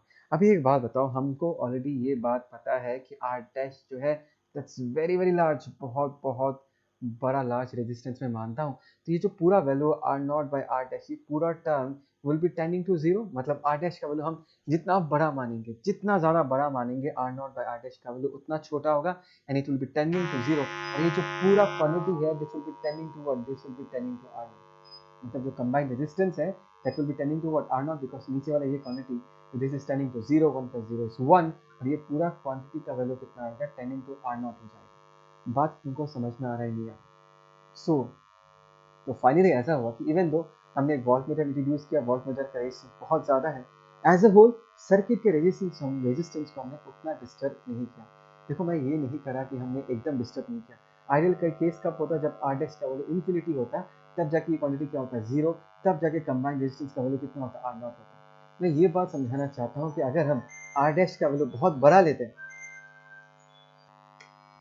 अगर हम R डैश का वैल्यू बहुत बड़ा लेते हैं, so this quantity, ये जो combined resistance है, this will be tending toward R0 and R0 is the actual resistance in the circuit। तो हमने resistance को उतना disturb नहीं किया तो current में भी उतना फर्क नहीं पड़ा होगा। Is that clear? So that is how we measure the potential difference and yes definitely there will be some error in the values but उतना error चलता है, ठीक है, ज़्यादा फर्क नहीं पड़ेगा लेकिन उतना error से हमारा काम चल जाता है, ठीक है। This is how voltmeter works। Clear है? देखो एक बात तुमको ये समझना है कि हमने वोल्टमीटर हमने एमीटर के बारे में डिस्कस किया, लेकिन उनके रीडिंग्स में हमेशा कुछ ना कुछ एरर तो रहेगा और इसका रीज़न तुमको पता है, बिकॉज वोल्टमीटर इंट्रोड्यूस करना, एमीटर इंट्रोड्यूस करना, जिस सर्किट में हम इंट्रोड्यूस कर रहे हैं वोल्टमीटर एमीटर उस सर्किट का पार्ट नहीं है। हमने कुछ ना कुछ रेजिस्टेंस तो डेफिनेटली सर्किट में इंट्रोड्यूस कर दिया जिसके कारण एक्चुअल करंट ही बदल जाता है। अगर एक्चुअल करंट ही बदल जाएगा तो एमीटर पूरा एक्यूरेट जो करंट का रीडिंग है उसको रीड नहीं कर पाएगा। अगर करंट बदल जाएगा तो पोटेंशियल डिफरेंस भी क्या हो जाएगा, बदल जाएगा, राइट। तो इवन दो हम काम चला तो लेते हैं बिकॉज उतना एरर नहीं आता, बट हमको कभी भी एक्यूरेट वैल्यू तो नहीं मिलेगा बिकॉज जो भी वैल्यूज निकलेगा वोल्टमीटर को यूज करके या एमीटर को यूज करके उसमें कुछ ना कुछ मिस्टेक्स तो रहेगा, एरर तो रहेगा। तो अब जो हम एक डिवाइस के बारे में डिस्कस कर रहे हैं पोटेंशियोमीटर, इसको हम बुलाते हैं आइडियल वोल्टमीटर, ठीक है, इसको हम बुलाते हैं ideal voltmeter. There is a reason for this, you can guess I think so. Ideal voltmeter इसलिए कहते हैं बिकॉज आइडियल है, वोल्टमीटर क्या करता है, पोटेंशियल डिफरेंस मेजर करता है। आइडियल वोल्टमीटर मतलब ऐसा एक डिवाइस तुमको एक्चुअल कितना पोटेंशियल डिफरेंस है वही मेजर करके देगा। पोटेंशियोमीटर ही ऐसा डिवाइस है जो तुमको एक्चुअली कितना पोटेंशियल डिफरेंस है वो मेजर करके देगा विदाउट एनी एरर। और इसका रीजन तुम गेस कर सकते हो। रीजन क्या था एरर रीडिंग आने का, जो सर्किट में जो एक्चुअल करंट है वो डिस्टर्ब हो जा रहा था, दैट वाज द रीजन कि वोल्टमीटर एमीटर हो दोनों ही कुछ एरर वाले रीडिंग्स दे रहे थे। बट पोटेंशियोमीटर जो एक ऐसा डिवाइस है, हम आज यही डिस्कस करेंगे। तो इस डिवाइस को जब हम यूज करते हैं तो सर्किट का जो एक्चुअल करंट है वो कभी डिस्टर्ब नहीं होता, इससे हमको जो रीडिंग्स मिलता है this are all perfectly accurate readings. Is that clear? तो स्टार्ट करते हैं इसका discussion. Before I start talking about potentiometer, I would like to talk about the principle on which the potentiometer works. Very, very simple idea. बस सुनते जाओ. Let us first talk about the principle. And this is something which you already know. ऐसा नहीं है कि तुमको नहीं पता. Let us just imagine a straight conducting wire. ठीक है ना? एक straight conducting wire imagine करते हैं. चलो. Okay. यहाँ पर देखो हमने एक छोटा सा वायर कंसीडर किया, ठीक है। Let us say the length of the wire is L in this case. Let us see इसका जो क्रॉस सेक्शनल एरिया है that is A और इसका जो रेजिस्टिविटी है वो रो दिया हुआ है, ठीक है ना, रेजिस्टिविटी रो दिया हुआ है। तो इस पूरे पतले वायर के साथ जो रेजिस्टेंस एसोसिएट होगा वो कितना होगा, रो इंटू एल बाई, ठीक है ना। इस पतले वायर के साथ जो रेजिस्टेंस एसोसिएटेड होगा that is rho into L by A. और एक बात हमेशा याद रखना, हमने जो यहाँ पर A माना है, A is the cross section, इसको मानेंगे यूनिफॉर्म क्रॉस सेक्शन। मतलब ऐसा नहीं है कि अलग अलग जगह तुम्हारा जो स्ट्रिंग है वो दबा हुआ है, ऐसा नहीं है। दबने से क्या होगा, दबने से उस जगह पर क्रॉस सेक्शन क्या हो जाएगा, छोटा हो जाएगा, ऐसा नहीं है। पूरे वायर के क्रॉस, पूरे वायर के लेंथ के क्रॉस, क्रॉस सेक्शनल एरिया का वैल्यू, ए का वैल्यू क्या रहेगा, कांस्टेंट रहेगा। बात समझ आया, ठीक है ना। ये बहुत इंपॉर्टेंट एक आइडिया है, स्टेटमेंट है जो तुमको हमेशा याद रखना है कि क्रॉस सेक्शनल एरिया इस वायर का चेंज नहीं होगा, हर जगह ए का वैल्यू क्या होगा, सेम होगा, ठीक है ना। अभी अगर मैं कहता हूँ कि लेट अस से इसके थ्रू आई करंट फ्लो कर रहा है, कितना करंट फ्लो कर रहा है, आई करंट फ्लो कर रहा है। अगर आई करंट फ्लो कर रहा है तो ऑब्वियसली इसके across there will be a potential drop. देखो तुमको एक बात समझना है, इवन दो तुम्हारे सामने एक वायर दिख रहा है लेकिन तुम्हारे दिमाग में क्या चलेगा कि वायर नहीं है भाई, ये एक रेजिस्टर है, राइट, रेजिस्टर जैसा ट्रीट करना है और उसका रेजिस्टेंस का वैल्यू कितना है, आर, ठीक है ना। तो इसके अक्रॉस अगर मैं पूछूं कि कितना पोटेंशियल डिफरेंस है, what is the potential difference across this wire in this case, तुम कहोगे sir I into R. Is that clear? So V equal to I तो हमने लिख दिया, R के जगह हम लोग क्या लिख सकते हैं, that is rho into L divided by A लिख सकते हैं in this case. Okay fine, अभी ध्यान से देखो V बाई L, ठीक है ना, हमने V बाई L करते हैं और यहाँ पर क्या बचा I rho by A, V by L करते हैं और यहाँ पर राइट हैंड साइड में बचा I rho by A, is that clear. अच्छा I क्या है, current flowing through the wire, that is a constant, वो कभी चेंज नहीं हो सकता, I तो डेफिनेटली एक कांस्टेंट है। रो जो है वो भी क्या है, वो तो रेजिस्टिविटी, वो तो मटेरियल पे डिपेंडेंट है, वो भी कांस्टेंट होगा। क्रॉस सेक्शनल एरिया हमने कांस्टेंट मान के रखा है, हर जगह यूनिफॉर्म मान के रखा है, तो V बाई L जो है as a whole it will be a constant. ये बात समझ आ रहा है नहीं आ रहा, बिकॉज V बाई L बराबर I रो बाई A है, एंड I कांस्टेंट है, रो एक कांस्टेंट है, A एक कांस्टेंट है, तो V बाई L भी क्या होगा, एक कांस्टेंट ही होगा। बट मैं चाहूंगा कि तुम V बाई L को एक बार पढ़ के ये सोचो कि V बाई L एक्चुअली है क्या। L is the length and V is the potential difference across the length, मतलब V is the potential drop across the length of L, क्योंकि अगर हम पॉइंट A से चालू करते हैं एंड पॉइंट B तक जाते हैं, ऐसा सोचना कि A to B अगर हम जाएंगे we are moving along the direction of current, और अगर हम करंट की तरफ जाते हैं पोटेंशियल हमेशा क्या करेगा, गिरेगा, तो कितना पोटेंशियल ड्रॉप कर गया, V पोटेंशियल ड्रॉप कर गया। If you move from point A to point B, there is a drop of potential of V, and that drop has happened over a length of what, L, which means V by L is nothing but potential drop. Come on, try to understand. V by L क्या, that is potential drop per unit length. ठीक है ना, potential drop per unit length, potential drop per unit length that is a constant, constant को मैं K लिख देता हूँ, और इसको हम potential gradient भी बुला सकते हैं। इसको हम क्या बुलाएंगे, we can also call this as potential gradient. What is potential gradient? Potential gradient is the change in potential per unit length. In this case मैं drop कह रहा हूँ because I'm moving from point A to point B, A to B जाएंगे तो potential गिरेगा, but ऐसे भी कह सकते हो कि per unit length, अगर मैं unit length आगे बढ़ता हूँ तो potential में कितना change आएगा, that is K, that is potential gradient. V by L potential drop per unit length, और K भी बुला सकते हैं, that is potential gradient। दिमाग में हमेशा ये सेट करके रखना कि अगर मैं एक यूनिट लेंथ आगे बढ़ता हूँ तो कितना पोटेंशियल गिर जाएगा, K अमाउंट से गिर जाएगा। Is that clear, that is इसका यूनिट जो होगा दैट इज K वोल्ट पर मीटर होगा, मतलब एक मीटर आगे बढ़ते हैं तो K वोल्ट पोटेंशियल डिफरेंस क्या हो जाएगा, डिक्रीज हो जाएगा। इज दैट क्लियर, पक्का। तो ये एक बेसिक प्रिंसिपल है जो तुमको समझना है, बिकॉज इसी पर्टिकुलर प्रिंसिपल पे हमारा पोटेंशियोमीटर का बेसिक फंक्शनिंग बेस्ड है, ठीक है ना। अभी हम देखते हैं नेक्स्ट इसके कंस्ट्रक्शन को लेकर डिस्कस करते हैं कि इसको हम बनाते कैसे, ठीक है ना। Let's talk about the construction first.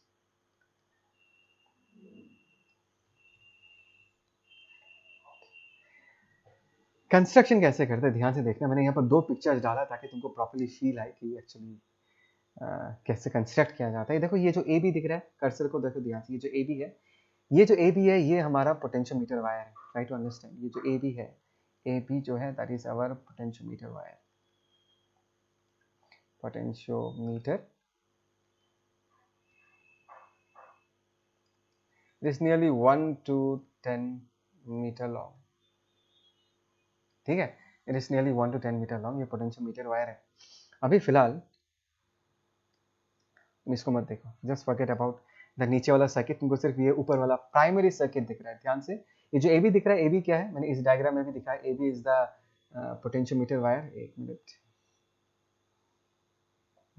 A B is the potentiometer wire, और ध्यान से देखो ए बी के अक्रॉस हमने एक पोटेंशियल ड्रॉप मेंटेन करके रखा। कैसे, देखो ए बी को हमने किसके साथ कनेक्ट करके रखा, एक बैटरी के साथ कनेक्ट करके रखा, एक की है, एक रियोस्टेट है। तो ये जो सर्किट तुमको दिख रहा है जिसको हम प्राइमरी सर्किट बोल रहे हैं, तो होगा क्या कि यहाँ से करंट निकलेगा, यू ऑल एग्री, यहाँ से करंट निकलेगा, ठीक है ना, इस वायर के थ्रू फ्लो करेगा, कम ऑन, इस वायर के थ्रू फ्लो करेगा, फिर रिटर्न आएगा, बैटरी में घुस जाएगा। अभी ये जो नीचे वाला सर्किट है जिसमें हमने सेकेंडरी सर्किट लिख के रखा है, इसको प्लीज अभी इसके बारे में कुछ सोचो मत, ये तुम्हारे लिए है नहीं, ये तुमको दिखाई नहीं दे रहा, तुमको सिर्फ ऊपर वाला सर्किट देखना है, वन बाय वन हम स्टडी करेंगे, ठीक है। ये जो ऊपर वाला सर्किट है इसको हम अपना प्राइमरी सर्किट बुलाते हैं। ये जो एबी वाला वायर हमारा पोटेंशियोमीटर वायर है जिसके बारे में हमने जस्ट नाउ डिस्कस किया, और एबी वायर के अक्रॉस हमने एक पोटेंशियल डिफरेंस मेंटेन करके रखा है। पोटेंशियल डिफरेंस हमने कैसे मेंटेन करके रखा, हमारे पास एक बैटरी है, हमारे पास एक रियोस्टेट है। रियोस्टेट हमने क्यों यूज किया, रियोस्टेट पता है क्या है, रियोस्टेट देखो इस पिक्चर में हमने दिखाई, इसको हम रियोस्टेट बोलते हैं।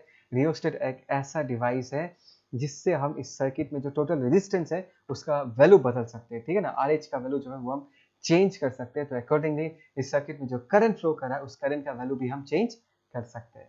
Is that clear? पक्का समझ में आया? तो अभी करंट भेजेगा, मैंने क्या सिखाया था कि ए बी इवन दो तुमको एक वायर जैसा दिख रहा है, इसको कंडक्टिंग वायर जैसे ट्रीट मत करो, ये एक रेजिस्टर है और इसके साथ कितना रेजिस्टेंस एसोसिएटेड है, rho into L by A, right? और इसके साथ कितना पोटेंशियल ग्रेडियंट एसोसिएटेड है, जैसे मैंने बोल के रखा के इज द पोटेंशियल ग्रेडियंट। आराम से निकाल सकते हो कि ए बी के अक्रॉस कितना पोटेंशियल ड्रॉप है, V equal to I R, just now दिखाया था। ऐसे करके तुम वी निकाल सकते हो कि ए बी के अक्रॉस, ए बी वाले वायर के अक्रॉस कितना पोटेंशियल ड्रॉप हो जाता है, V amount of potential drop हो जाता है। और अभी अगर हम ए बी का लेंथ एल मानते हैं तो वी बाई एल हम क्या मानेंगे, that is potential drop per unit length, that is potential gradient. बात समझ आया? Okay fine. So this is called as the primary circuit. Now the question is, इस सर्किट को हम यूज करके कैसे पोटेंशियल डिफरेंस निकालते हैं, that is the next topic of discussion. ठीक है, फिलहाल इसको कॉपी करो, फिलहाल इस सेक्शन को कॉपी करके रखो, फिर आगे जाके हम ये डिस्कस करेंगे कि इस पर्टिकुलर सेटअप को लेके हम किसी डिवाइस के अक्रॉस कितना पोटेंशियल डिफरेंस है वो कैसे मेजर करते हैं। ठीक है, ओके। अभी थोड़ा ये डिस्कस करते हैं कि हम पोटेंशियल डिफरेंस कैसे निकालते हैं। ध्यान से देखो, अभी सेकेंडरी सर्किट को ध्यान से देखो।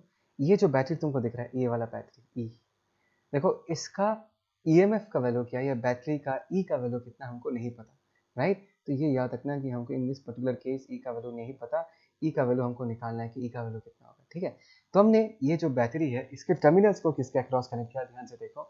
इसके एक टर्मिनल को हमने ए के साथ कनेक्ट किया और इसका जो दूसरा टर्मिनल है उसको हमने एक गैल्वेनोमीटर के साथ कनेक्ट किया। चलिए इस डायग्राम को देखो, पास वाला डायग्राम, ये और भी फील देखा, ये बैटरी दिख रहा है ना तुमको? Okay fine. तो हमने क्या किया, बैटरी के एक टर्मिनल को ए के साथ कनेक्ट किया, that is one end of the potentiometer wire, और बैटरी का जो दूसरा टर्मिनल है उसको हमने गैल्वेनोमीटर के थ्रू कनेक्ट किया। और गैल्वेनोमीटर से जो दूसरा वायर निकलता है उसको हमने किसके साथ कनेक्ट किया, उसको हमने एक मेटल रॉड के साथ कनेक्ट किया। ध्यान से इसको याद रखना, ये एक मेटल रॉड है, ये भूलो मत, this is a metal rod. और इस मेटल रॉड को हम क्या बुलाते हैं, इस मेटल रॉड को हम जॉकी बुलाते हैं, ट्राई टू अंडरस्टैंड। ठीक है ना, इस मेटल रॉड को हम क्या बुलाते हैं, इस मेटल रॉड को हम जॉकी बुलाते हैं। ध्यान से देखना, इसी का ही एक सिंप्लीफाइड वर्जन हमने यहाँ पर बना के रखा है, बट अगर इस वाले डायग्राम को ध्यान से देखोगे तो और फील आएगा कि बैटरी का एक टर्मिनल है वो गैल्वेनोमीटर से होके इस मेटल रॉड तक जाता है, राइट? देखिए ये जो बैटरी का ये वाला टर्मिनल है, ये बेसिकली इस गैल्वेनोमीटर के थ्रू होके, ये जो एरो साइन दिख रहा है ये हमारा जॉकी, ये हमारा मेटल रॉड है, इसके पास जाता है। Is that clear?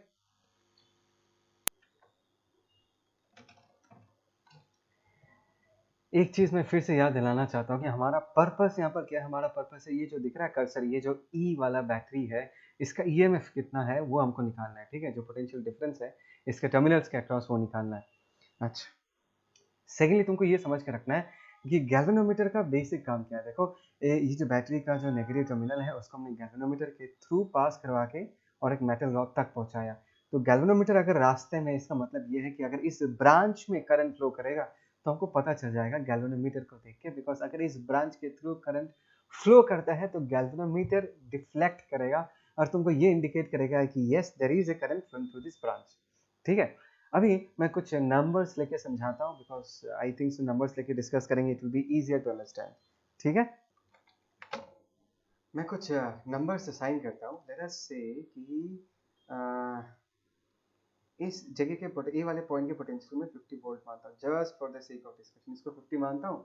And it's because current इस तरफ फ्लो कर रहा है, हमको पता है कि करंट जिस तरफ फ्लो करता है उस तरफ पोटेंशियल ड्रॉप करेगा। सोचो 50, फिर यहाँ पर लेट अस से कितना आ जाएगा 40, फिर यहाँ लेट अस यहाँ पर कितना आ जाएगा, दिस इज 30, लेट अस यहाँ पर कितना आ रहा है, लेट अस यहाँ पर 20। ठीक है ना, ऐसे करके पोटेंशियल ड्रॉप कर रहा है, let us say this is 10। ऐसे नंबर्स ले रहा हूँ just for the sake of understanding. That means अगर हम इस तरफ जाएंगे तो पोटेंशियल क्या करेगा, ड्रॉप करते जाएगा। और हमको ना ये जो बैटरी है इसका ईएमएफ का वैल्यू कितना वो बताना है। तो लेट अस से इस बैटरी का ईएमएफ का वैल्यू है 30 वोल्ट, हमको पता नहीं है, हमको निकालना है कि ये 30 वोल्ट है। समझ में आ रहा है ना मैंने क्या कहा, 30 वोल्ट हमको पता नहीं है, हमको निकालना है। ठीक है ना, अब एक बात को समझो, अगर ये 50 है, इसी ए वाले टर्मिनल के साथ बैटरी का पॉजिटिव टर्मिनल कनेक्टेड है, इसका मतलब है कि बैटरी का जो पॉजिटिव टर्मिनल है इसका वोल्टेज कितना होगा, 50 वोल्ट। Is that clear? और पॉजिटिव टू नेगेटिव अगर हम जाते हैं तो इस नेगेटिव टर्मिनल का पोटेंशियल कितना होगा, अगर ये 30 है ये कितना होगा, 20 वोल्ट। देखो हमको ये पता नहीं है कि इस टर्मिनल का 20 वोल्ट ये हमको निकालना है। ये जो ईएमएफ 30 वोल्ट है वो हमको पता नहीं है। मैं बस तुमको एक चीज बताना चाहता हूँ, ये सुनते जाओ कि अगर ये 50 हुआ ये भी 50 होगा। और एज बिकॉज अगर हम पॉजिटिव टर्मिनल से नेगेटिव टर्मिनल की तरफ जाएंगे तो 30 का अगर पोटेंशियल ड्रॉप होगा तो नेगेटिव टर्मिनल का पोटेंशियल कितना हो जाएगा 20 वोल्ट। और इसी नेगेटिव टर्मिनल के साथ हमारा गैल्वेनोमीटर कनेक्टेड है। मतलब गैल्वेनोमीटर का एक एंड 20 वोल्ट पे है, समझ आया। और गैल्वेनोमीटर का जो दूसरा एंड है वो हमने जॉकी के साथ कनेक्ट करके रखा। ध्यान से देखो मैंने यहाँ पर कितना माना, मैंने यहाँ पर माना ए पॉइंट पे माना 50 वोल्ट, करेक्ट। और ये जो बैटरी है ये टर्मिनल भी 50 होगा, इसके अक्रॉस अगर हम जाएंगे तो कितना ड्रॉप हो गया, इसका 30 वोल्ट है लेट्स से। और इस पॉइंट का पोटेंशियल कितना होगा 20 वोल्ट। दैट मींस ये जो गैल्वेनोमीटर है वो इसी के साथ तो कनेक्टेड है। मतलब गैल्वेनोमीटर का एक एंड कितने पे है 20 वोल्ट पे, और गैल्वेनोमीटर का जो दूसरा एंड है वो जॉकी पे है। जॉकी एक मेटल रॉड है, एक मेटल रॉड है, ठीक है ना। अभी देखो ये जो मेटल रॉड है जो तुमको दिख रहा है, ये पिक्चर देखो, इस मेटल रॉड को क्या किया जाता है, इस मेटल रॉड को इस एबी वाले वायर के ऊपर स्लाइड किया जाता है। क्या किया जाता है, स्लाइड किया जाता है। मैं बताऊंगा इससे क्या होगा। Okay fine. अभी ये जो जॉकी है इस जॉकी को हम क्या कराते हैं, इस जॉकी को हम स्लाइड करवाते हैं। इस जॉकी को लेते हैं और पॉइंट ए से चालू करवाते हैं और स्लाइड करवाना चालू करते हैं। Try to understand. अभी एक बात को समझो कि अगर हम इस जॉकी को लेते हैं और सबसे पहले इस पॉइंट में कनेक्ट करते हैं, एग्जैक्टली है। तो ट्राई टू अगर 50 है, ये वाला पॉइंट अगर 40 है, लेट अस सी ये वाला पॉइंट कितना होगा 45, just for the sake of discussion. मतलब अभी जॉकी इस पॉइंट में कनेक्टेड है और जॉकी का एक एंड कितना 45 वोल्ट पे है। और ये जॉकी मेटल रॉड है, मतलब गैल्वेनोमीटर का एक एंड 45 वोल्ट पे है और गैल्वेनोमीटर का दूसरा एंड कितने वोल्ट पे, 20 वोल्ट पे है। मतलब गैल्वेनोमीटर के अक्रॉस अभी पोटेंशियल डिफरेंस है। बात समझ आया मैंने क्या कहा। यहाँ पर 45 वोल्ट है और जॉकी जाके गैल्वेनोमीटर के साथ कनेक्टेड होता है। इसका मतलब ये है कि गैल्वेनोमीटर का एक एंड 45 वोल्ट पे है और दूसरा एंड हमको पहले से पता है कितना 20 वोल्ट पे है। So yes there is a potential difference across the galvanometer, और गैल्वेनोमीटर के थ्रू करंट फ्लो करेगा और वो डिफ्लेक्शन शो करेगा। Is that clear. फिर तुमने क्या किया, इस 45 ये जो जॉकी इसको मूव करा के लगा से 40 वोल्ट में लेकर आई, यहाँ पर टच कराया। जब 40 वोल्ट पे टच कराया तभी भी गैल्वेनोमीटर के अक्रॉस पोटेंशियल डिफरेंस है। बात समझ में आया मैंने क्या कहा, कितना पोटेंशियल डिफरेंस होगा 40, और गैल्वेनोमीटर का दूसरा एंड 20 पे है तो कितना पोटेंशियल डिफरेंस होगा 20 वोल्ट का पोटेंशियल डिफरेंस होगा। गैल्वेनोमीटर अभी भी डिफ्लेक्शन शो करेगा। देखो जब तक डिफ्लेक्शन शो करेगा तब तक हम इस जॉकी को क्या करेंगे, इस पर स्लाइड कराते जाएंगे। फिर जॉकी को जाके हम कहाँ पर टच कराते, 30 वोल्ट में टच कराते। अब भी गैल्वेनोमीटर के अक्रॉस 20 और 30 मतलब 10 वोल्ट का पोटेंशियल डिफरेंस है। अभी भी गैल्वेनोमीटर डिफ्लेक्शन शो करेगा। Is that clear. ऐसा स्लाइड करवा के फाइनली हमने गैल्वेनोमीटर के साथ ये जो जॉकी अटैच्ड है, जॉकी इस जे पॉइंट को जाके टच करता है, जिस जगह का पोटेंशियल कितना है 20 वोल्ट। बात समझ आया मैंने क्या कहा, जिस जगह का पोटेंशियल 20 वोल्ट है इसका मतलब है कि गैल्वेनोमीटर का एक एंड 20 वोल्ट पे है, गैल्वेनोमीटर का दूसरा एंड भी 20 वोल्ट पे है। That means now the potential difference across the galvanometer is zero. And if the galvanometer potential difference is zero, galvanometer के थ्रू कोई करंट फ्लो नहीं करेगा और वो डिफ्लेक्शन शो नहीं करेगा। बात समझ आया। अभी गैल्वेनोमीटर डिफ्लेक्शन शो नहीं करेगा, हम वहीं रुक जाएंगे। और जिस जगह पर गैल्वेनोमीटर डिफ्लेक्शन शो नहीं करता उस जगह को हम क्या बुलाते हैं, we call it as null point. Null का मतलब है कि वहां पर गैल्वेनोमीटर का डिफ्लेक्शन क्या है, जीरो। नल मतलब जीरो। इज दैट क्लियर, पक्का समझ में आया। तो हमने यहाँ पर जॉकी को रोक दिया। अभी एक बात को समझो, बैटरी का एक टर्मिनल 50 वोल्ट के साथ कनेक्टेड है, बैटरी का दूसरा टर्मिनल गैल्वेनोमीटर के थ्रू होके किसके साथ कनेक्टेड है, इस जे पॉइंट के साथ कनेक्टेड है जिसका 20 वोल्ट है।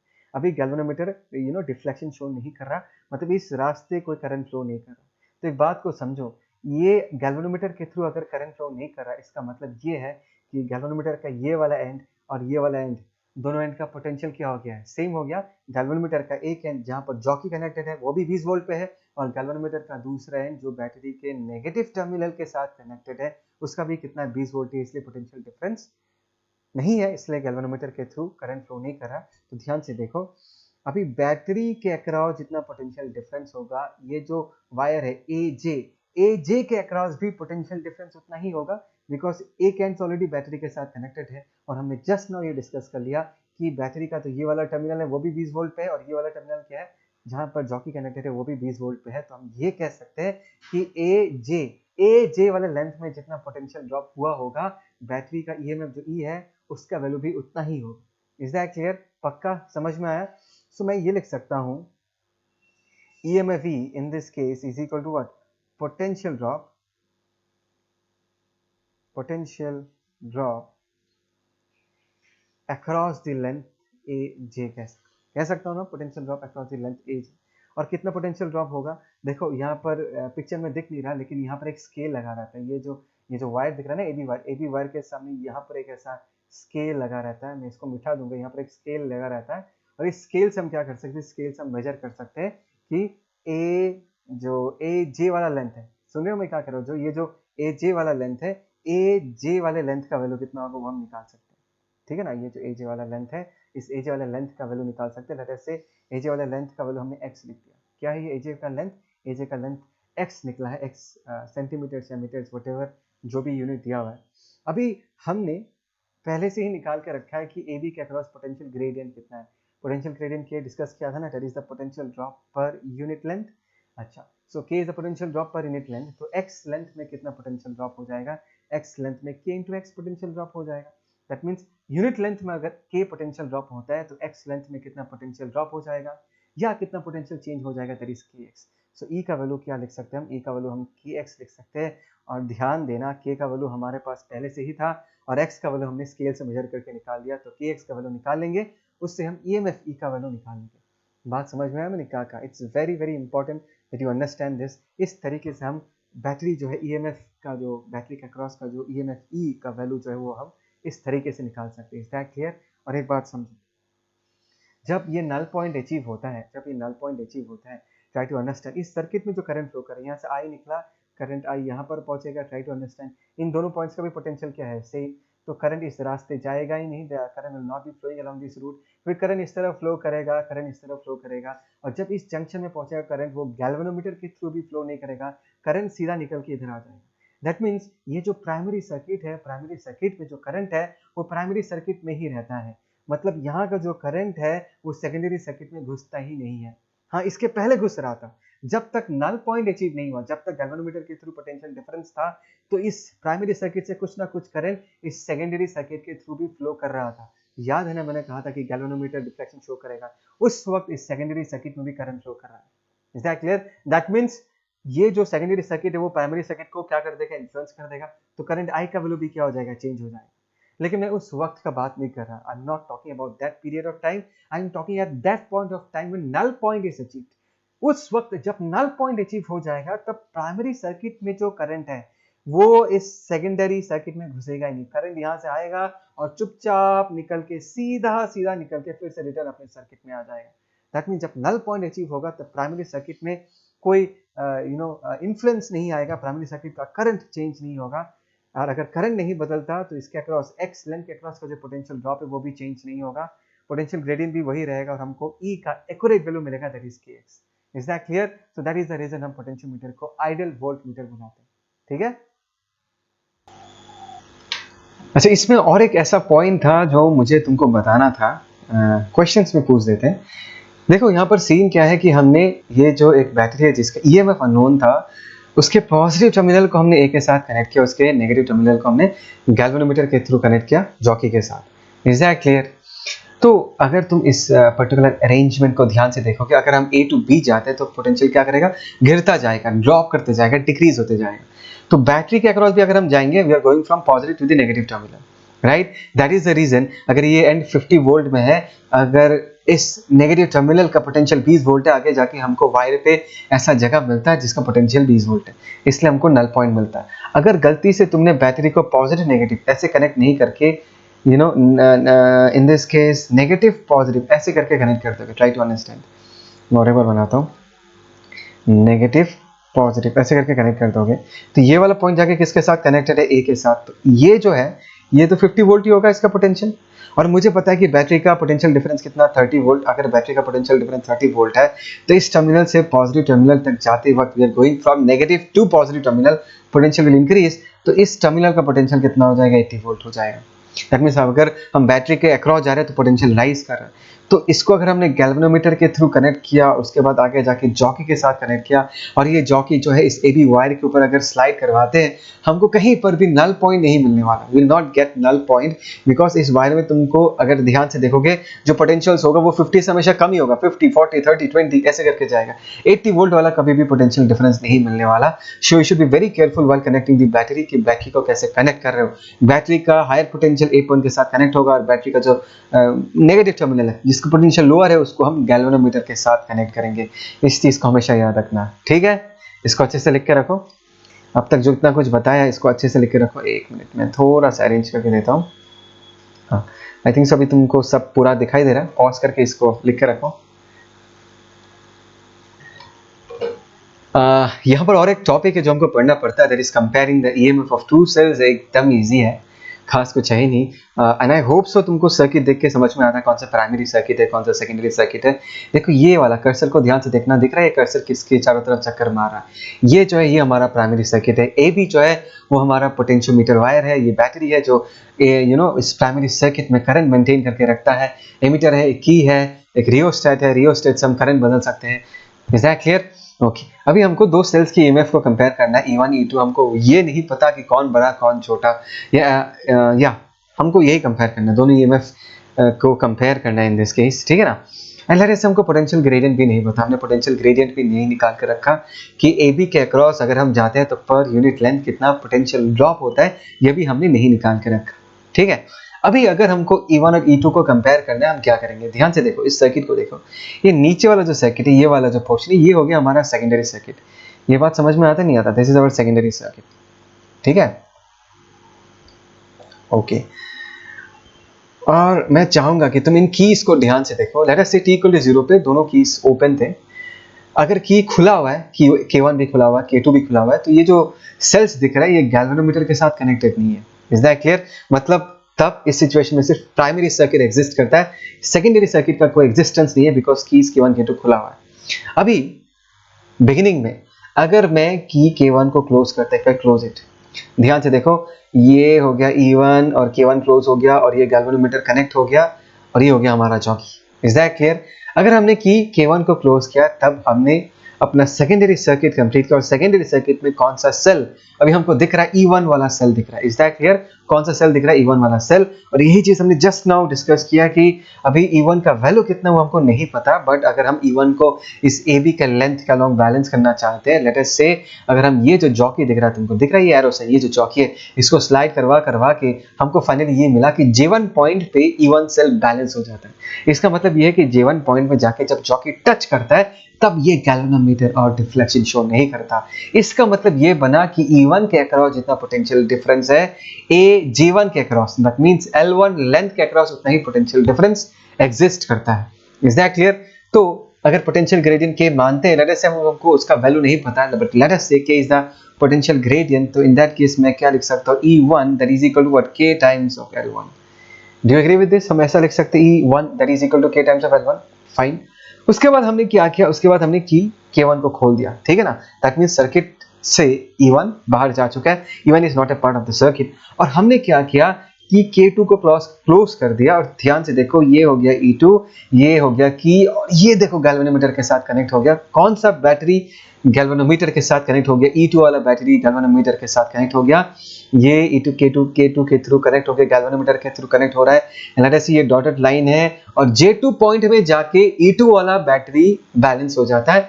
एंड लेट अस से J2 तक, यहां तक ध्यान से सुनना, ठीक है ना, J2 तक, यहां तक जो लेंथ मिलता है, J2 का जो लेंथ मिलता है, बैलेंसिंग लेंथ जिसको हम कहते हैं, जिस पर्टिकुलर लेंथ पे हमारा बैटरी E2 बैलेंस हो जाता है, लेट अस से उसका वैल्यू L2 है। तो उसके अक्रॉस कितना पोटेंशियल डिफरेंस होगा? उसके अक्रॉस पोटेंशियल डिफरेंस होगा K into L2, ठीक है ना। And that is equal to what, that is equal to, हम क्या लिख सकते हैं, E2 लिख सकते हैं। Is that clear? Because E2 is equal to K times of L2 where K is the potential gradient. अभी अगर हमको दोनों को कंपेयर करना है, हम सिंपली क्या लिख सकते हैं, E1 by E2, एक मिनट, E1 by E2 हम क्या लिख सकते हैं, देखो K gets cancel out, L1 divided by L2।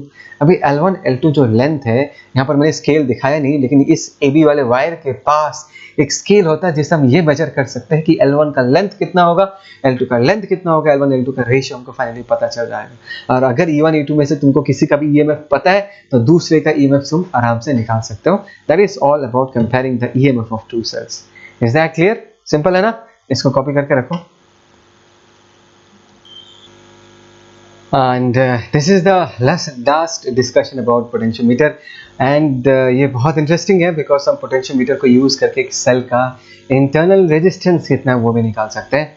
तो अभी का टॉपिक ऑफ डिस्कशन ये है कि हम किस तरीके से एक सेल का इंटरनल रेजिस्टेंस निकालते हैं बाय यूजिंग पोटेंशियोमीटर। ठीक है, एक बार फिर से अपने सर्किट को रिविजिट करते हैं। ये दिख रहा है, ये वाला सर्किट, ये हो गया हमारा प्राइमरी सर्किट, और नीचे जो ये सर्किट है ये हो गया हमारा secondary circuit. Step by step सारे प्रोसेस को देखेंगे। देखो, I would want you people to concentrate on the secondary circuit. ये जो है ये हो गया हमारा सेकेंडरी सर्किट। मैं चाहूंगा कि इस सर्किट पे थोड़ा ध्यान दो, इसमें है क्या क्या। ठीक है ना? सबसे पहले ये समझो, ये जो E दिख रहा है और जो छोटा सा R दिख रहा है, ये दोनों मिला के हमारा बैटरी बनता है। ठीक है ना? इस छोटे R को ये समझना कि ये बैटरी का इंटरनल रेजिस्टेंस ये बैटरी के अंदर है। ठीक है ना? ये इसलिए मैंने इसको एक ब्लू बॉक्स के अंदर रखा है। और ये जो बैटरी है इसको हमने एक एक्सटर्नल रेजिस्टेंस R के साथ कनेक्ट करके रखा है। एक स्विच है S, इस स्विच का नाम हमने S दे के रखा है।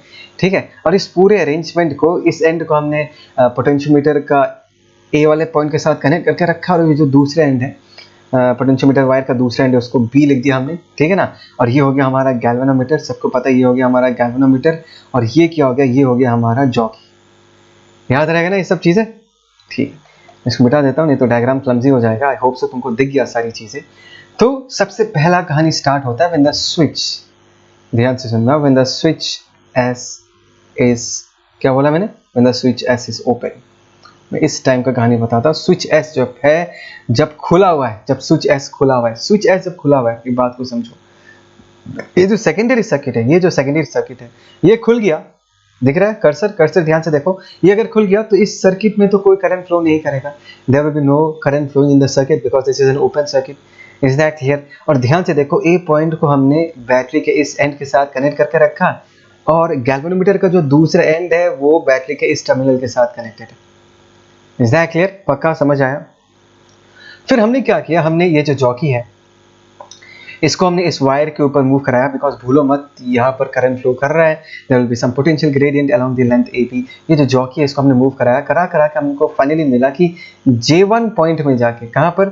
J1 पॉइंट में जाके J1 का लेंथ कितना है? L1 जाके ये फाइनली गैल्वेनोमीटर डिफ्लेक्शन नहीं दिखाता, मतलब ये अचीव द नल पॉइंट, और L1 लेंथ पे ये जो सेल है ये बैलेंस हो जाता है। इसका मतलब क्या? ध्यान से देखो, ट्राई टू अंडरस्टैंड।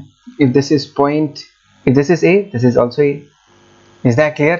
और ये अगर J1 है, try to understand, इस गैल्वेनोमीटर के थ्रू कोई करंट फ्लो नहीं कर रहा, एंड ये पॉइंट भी क्या होगा? इस पॉइंट को भी मैं पोटेंशियल J1 ही कह सकता हूँ। बस पोटेंशियल इन द सेंस में बस नाम लिख रहा हूँ कि J1 जगह का पोटेंशियल क्या है।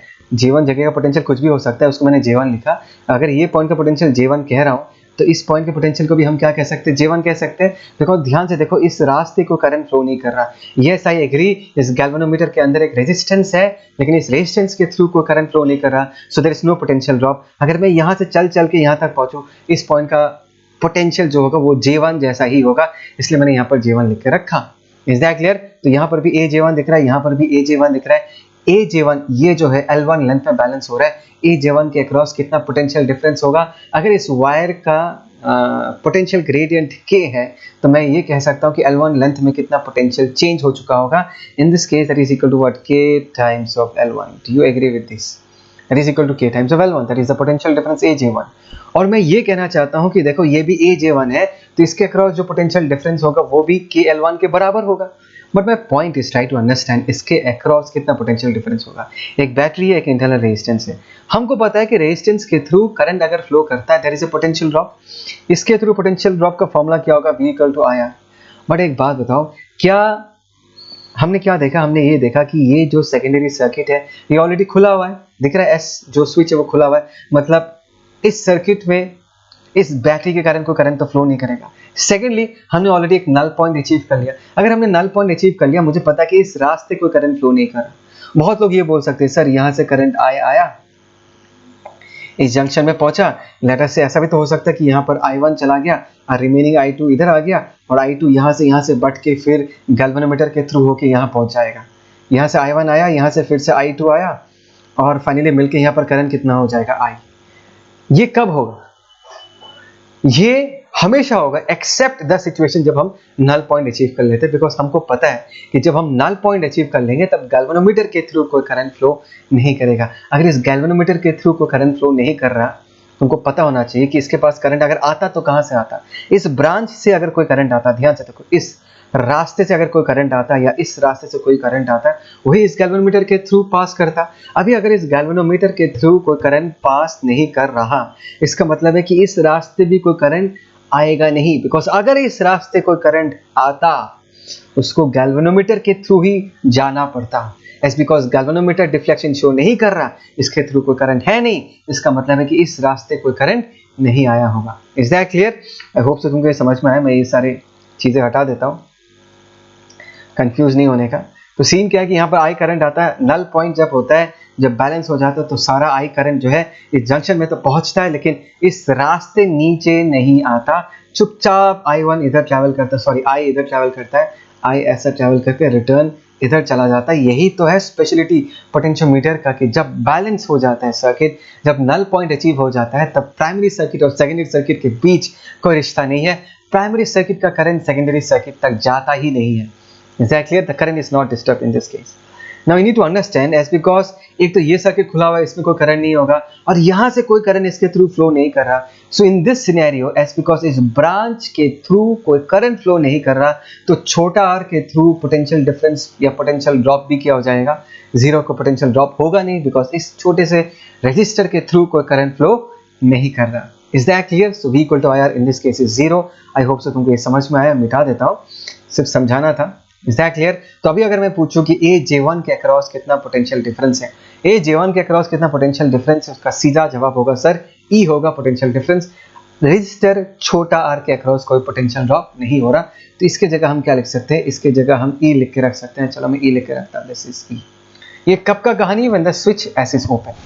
अभी मैं कहूंगा when the switch S is closed, ठीक है।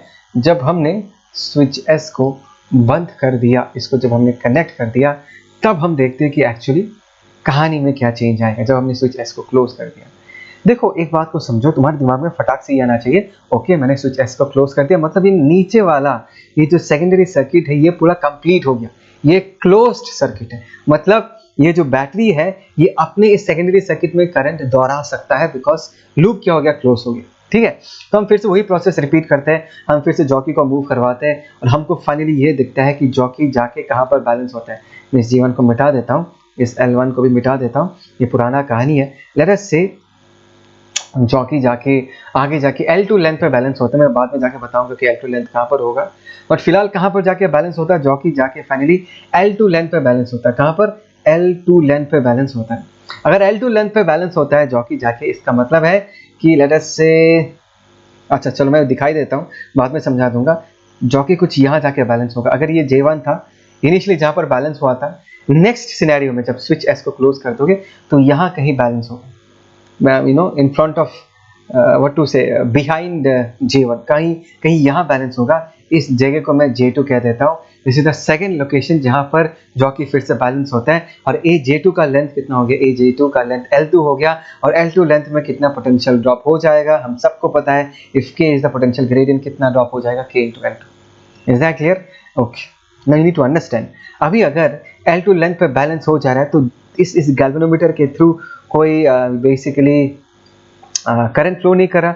अगर इस गैल्वेनोमीटर के थ्रू को करंट फ्लो नहीं कर रहा, तो अगर इस पॉइंट को मैं J2 से रिप्रेजेंट करूंगा, इस वायर के थ्रू आया, गैल्वेनोमीटर के अक्रॉस कोई पोटेंशियल ड्रॉप नहीं हुआ because there is no current, फिर इस कंडक्टिंग वायर के थ्रू पहुंचता हूं अगर इस जगह तक, तो इस जगह के पोटेंशियल को भी या इस जगह के नाम को भी मैं J2 लिख सकता हूं, बिकॉज इस जगह का पोटेंशियल और इस जगह का पोटेंशियल क्या होगा? सेम।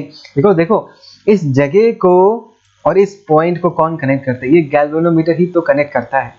गैल्वेनोमीटर ही रास्ते में एक रेजिस्टेंस है और उसके थ्रू अगर करंट फ्लो नहीं कर रहा तो उसके अक्रॉस कोई पोटेंशियल ड्रॉप नहीं होगा। तो इस जगह के नाम को अगर हम J2 कहते हैं तो डायरेक्टली इस जगह को नाम को हम क्या कहेंगे? J2 कहेंगे। Is that clear? अच्छा, एक तो ये है, समझ में आ गया। सेकेंडली तुमको ये पता चल गया बिकॉज गैल्वेनोमीटर के थ्रू कोई करंट फ्लो नहीं कर रहा, मतलब यहाँ से जो आई करंट आया था वो इस रास्ते घुसता ही नहीं है, क्योंकि अगर घुसता तो इस रास्ते उसको निकलना भी पड़ता, गैल्वेनोमीटर के थ्रू निकलना भी पड़ता। एज बिकॉज गैल्वेनोमीटर को डिफ्लेक्शन शो नहीं कर रहा, इस रास्ते दिख रहा है मेरा कर्सर, इस रास्ते को करंट सेकेंडरी सर्किट में नहीं घुसा होगा। कब? When null point is achieved, when the circuit is balanced. ठीक है ना?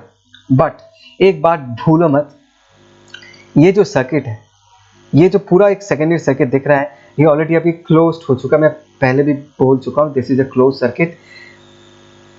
प्राइमरी सर्किट का करंट सेकेंडरी सर्किट में नहीं घुसेगा और सेकेंडरी सर्किट का करंट प्राइमरी सर्किट तक नहीं जाएगा, बिकॉज गैल्वेनोमीटर हमेशा जीरो डिफ्लेक्शन दिखाता है। दैट मीन्स मैं ये कहना चाहता हूं कि इस सर्किट में ये बैटरी क्या करेगा, लेट अस से छोटा आई से रिप्रेजेंट कर रहा हूं, आई करंट प्रोड्यूस करेगा जो कि इस तरफ फ्लो करेगा, इस तरफ फ्लो करेगा। इस गैल्वेनोमीटर के थ्रू करंट फ्लो नहीं करता है, ये जीरो डिफ्लेक्शन शो कर रहा है, वो रिटर्न आके इस रेजिस्टर के थ्रू फ्लो करके फिर से बैटरी में रिटर्न आ जाता है। मैं सेकेंडरी सर्किट के बारे में बात कर रहा हूं। आई am talking about the secondary circuit, be focused on that, right?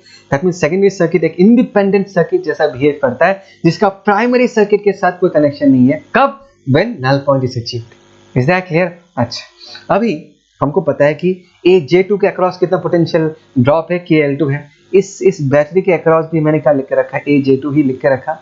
Is that clear? लेकिन एक बात समझो इस बार कि यहाँ पर EMF तो है, लेकिन ये जो छोटा सा इंटरनल रेजिस्टेंस R दिख रहा है, इसके थ्रू करंट फ्लो कर रहा है।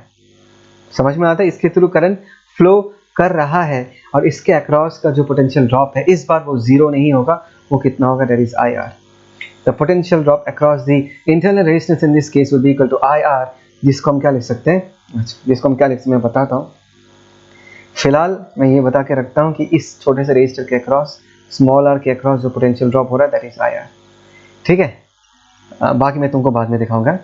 फाइन, तो अभी अगर तुमको J2, ये भी J2 है, ये भी अगर J2 है, इसके अक्रॉस पोटेंशियल डिफरेंस कितना होगा? Plus he in this case, sorry plus to minus, जो पोटेंशियल डिफरेंस होगा इन दिस केस, जो पोटेंशियल डिफरेंस होगा इन दिस केस, ध्यान से देखो, यहाँ पर A पॉइंट है ना, तो मैं क्या लिख सकता हूँ? This is VA। ठीक है ना? A पॉइंट का पोटेंशियल VA, बैटरी का क्रॉस जाएंगे प्लस टू माइनस, हम क्या लिख सकते हैं? माइनस ही।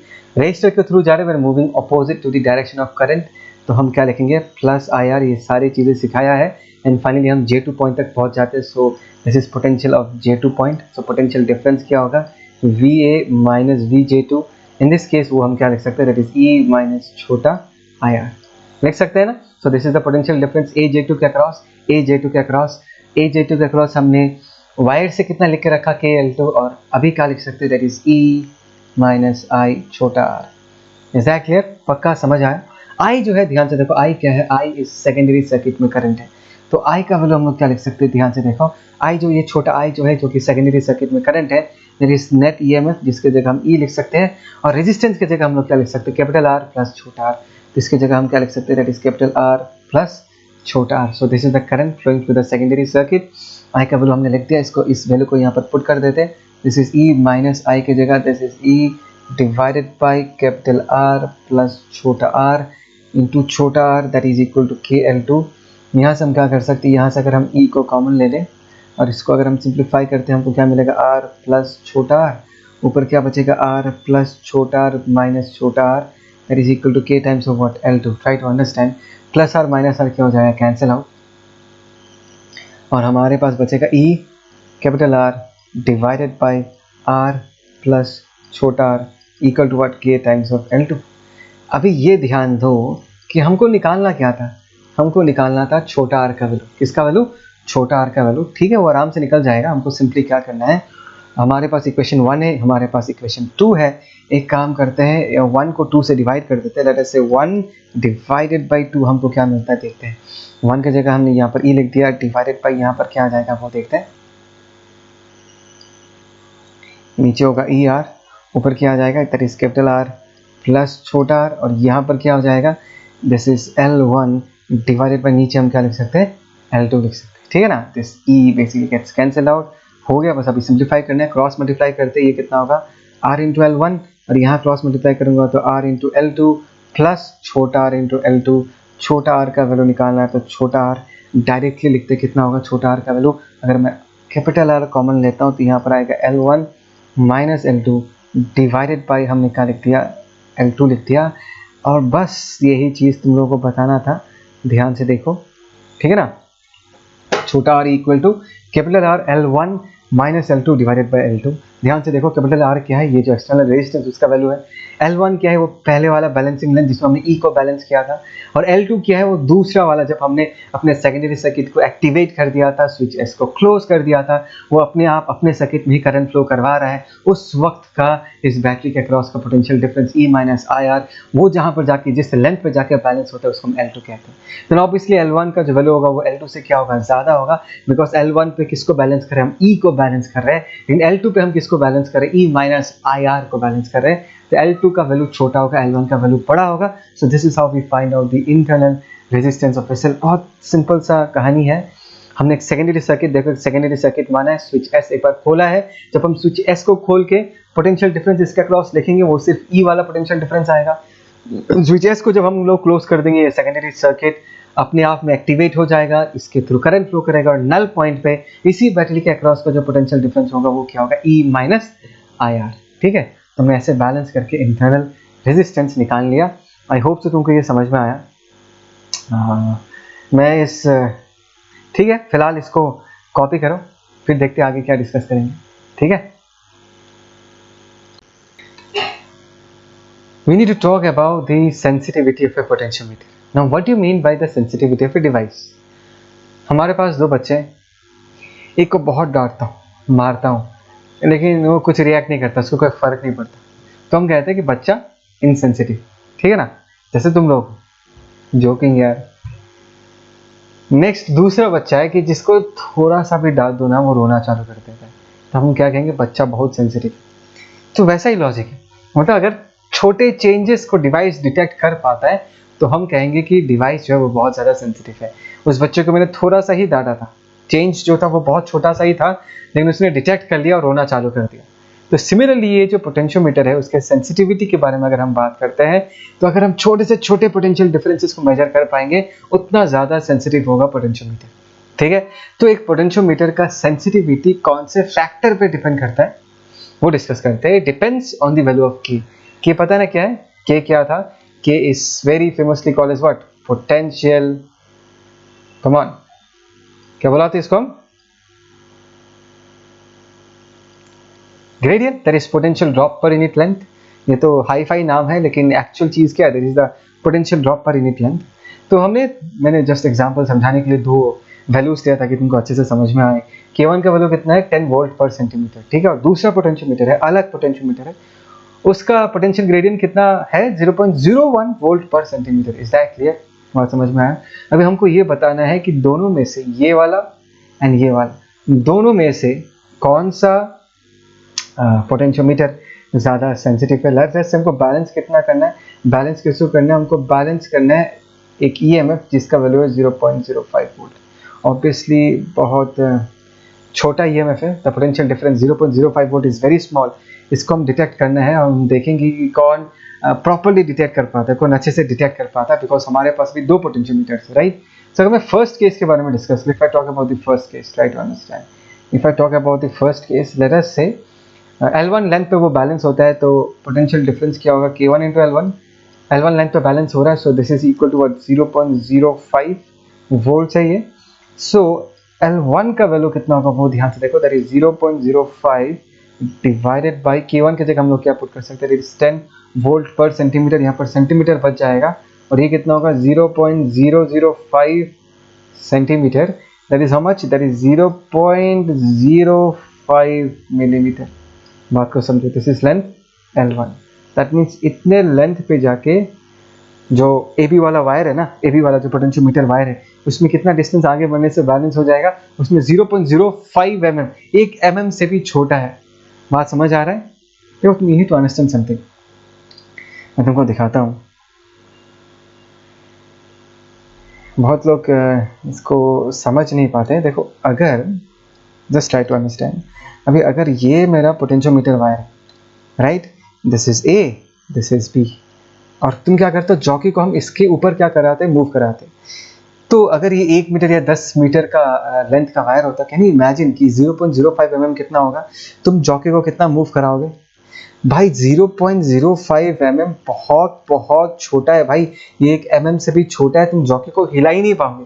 प्रैक्टिकली सोच के देखो यार, 0.05 mm जॉकी को मूव करवाना, is it that easy? It is not possible.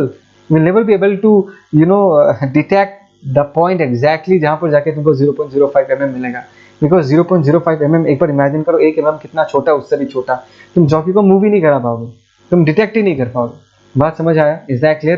That means ये जो पहला वाला पोटेंशियोमीटर है जिसका पोटेंशियल ग्रेडियंट K1 है, उसको यूज करके हम एफिशिएंटली 0.05 वोल्ट को बैलेंस नहीं कर पाएंगे। समझ आ रहा है? But if I talk about the second case, let us talk about the second case in this scenario. देखते हैं सेकंड केस का सीन क्या है। सेकंड केस में हमको पता है कि L2 लेंथ में बैलेंस हो रहा है, सो K2 into L2 that is equal to what, कितना बैलेंस हो रहा है इन दिस केस, that is 0.05। ध्यान से देखो K2 का वैल्यू बहुत छोटा है K1 के रेस्पेक्ट में। K2 is 0.01 volt per centimeter, which is much lesser as compared to what, 10 volt per centimeter. So in this case कितना बैलेंसिंग लेंथ आएगा L2 का वैल्यू देखते हैं। This is 0.05 volt और नीचे कितना आ जाएगा, this is 0.01, ऊपर क्या आ जाएगा, centimetre. So this is basically how much, this is basically 5 centimetre. बात समझ आ रहा है नहीं आ रहा? That means in this case अगर मैं सेकेंड वाला पोटेंशियोमीटर यूज करता हूँ तो सेकेंड वाले पोटेंशियोमीटर में 5 सेंटीमीटर में जाके ये बैलेंस हो जाएगा। And 5 centimetre is a substantial length, तुम आराम से जॉकी को मूव करवा सकते हो और तुम बहुत इफेक्टिवली 5 सेंटीमीटर मेजर कर सकते हो। 0.05 mm इसको पोटेंशियोमीटर के वायर में डिटेक्ट करके निकालना, स्केल के थ्रू मेजर करना या जॉकी को मूव करवा के या इस पॉइंट तक पहुंचना, ये प्रैक्टिकली पॉसिबल नहीं है। 0.05 mm, it's very less. You will not be able to find out the exact balancing length by moving the jockey. But अगर तुम्हारा लेंथ 5 सेंटीमीटर पे बैलेंस हो रहा है तो इमेजिन कर ही रहे हो ना, 5 सेंटीमीटर आराम से मूव कराओगे और तुमको वहां पर एक यूनिक एक अच्छा सा बैलेंसिंग पॉइंट मिलेगा और तुम उसको अच्छे से मेजर कर पाओगे। 5 centimetre is a good length which you can measure. समझ में आया? तो बात यह है कि इन दिस केस K2 जो होगा इसको मैं ज्यादा सेंसिटिव बोलूंगा। दिस इज ज्यादा सेंसिटिव बिकॉज ये बहुत इफेक्टिवली, ट्राई टू अंडरस्टैंड, ये बहुत इफेक्टिवली बहुत छोटे, ये बहुत छोटा पोटेंशियल डिफरेंस है, ये बहुत इफेक्टिवली बहुत छोटे पोटेंशियल डिफरेंसेस को बहुत अच्छे से मेजर कर पा रहा है। That is the reason K का वैल्यू, पोटेंशियल ग्रेडियंट का वैल्यू जितना छोटा होगा, चलो ध्यान से सुनो, potential gradient, try to understand, GRADIENT, potential gradient K का वैल्यू जितना छोटा होगा उतना सेंसिटिव होगा। ऑब्वियस है right? K is what, potential drop per unit length, right? जितना छोटा होगा मतलब बहुत कम ड्रॉप होगा पर यूनिट लेंथ। तो अगर तुमको एक पर्टिकुलर पोटेंशियल को बैलेंस करना है तो तुमको पोटेंशियोमीटर वायर में बहुत आगे तक जाना पड़ेगा। It will be a good measurable length जो तुम मेजर कर पाओगे। ठीक है, तो हमेशा याद रखना K जितना छोटा उतना ज्यादा सेंसिटिव। तो K को हम छोटा कैसे बनाएं? K potential drop per unit length. एक बार हम अपनी पुराने फॉर्मूला को चेक करते हैं। K का वैल्यू हमने कैसे डिराइव किया था, V इक्वल टू IR। ये R जो है that is the resistance of the potentiometer wire. AB length का जो पोटेंशियोमीटर वायर है उसका रेजिस्टेंस है। तो ध्यान से देखो, V equal to I into R की जगह हम लोग क्या लिख सकते हैं, rho into L by A। तो यहाँ से हमने क्या किया था, V बाई L था potential drop per unit length, और उसका एक्सप्रेशन क्या होगा, I रो बाई A। ठीक है, यही है हमारा पोटेंशियल ग्रेडियंट। अगर K को डिक्रीज कराना है तो हम क्या कर सकते हैं? The first thing that you can do is that increase the length of potentiometer wire. सुन रहे हो ना? Increase the length of potentiometer wire, because अगर मैं L जो है that is the length of the potentiometer wire जिसके across V potential difference drop होता है। L को बढ़ा दोगे तो पोटेंशियल जो potential drop per unit length है वो क्या हो जाएगा, घट जाएगा। K का वैल्यू क्या हो जाएगा, डिक्रीज हो जाएगा। सेकेंडली ये जो I है, दूसरा टेक्निक है, ये जो I है, यू कैन डिक्रीज I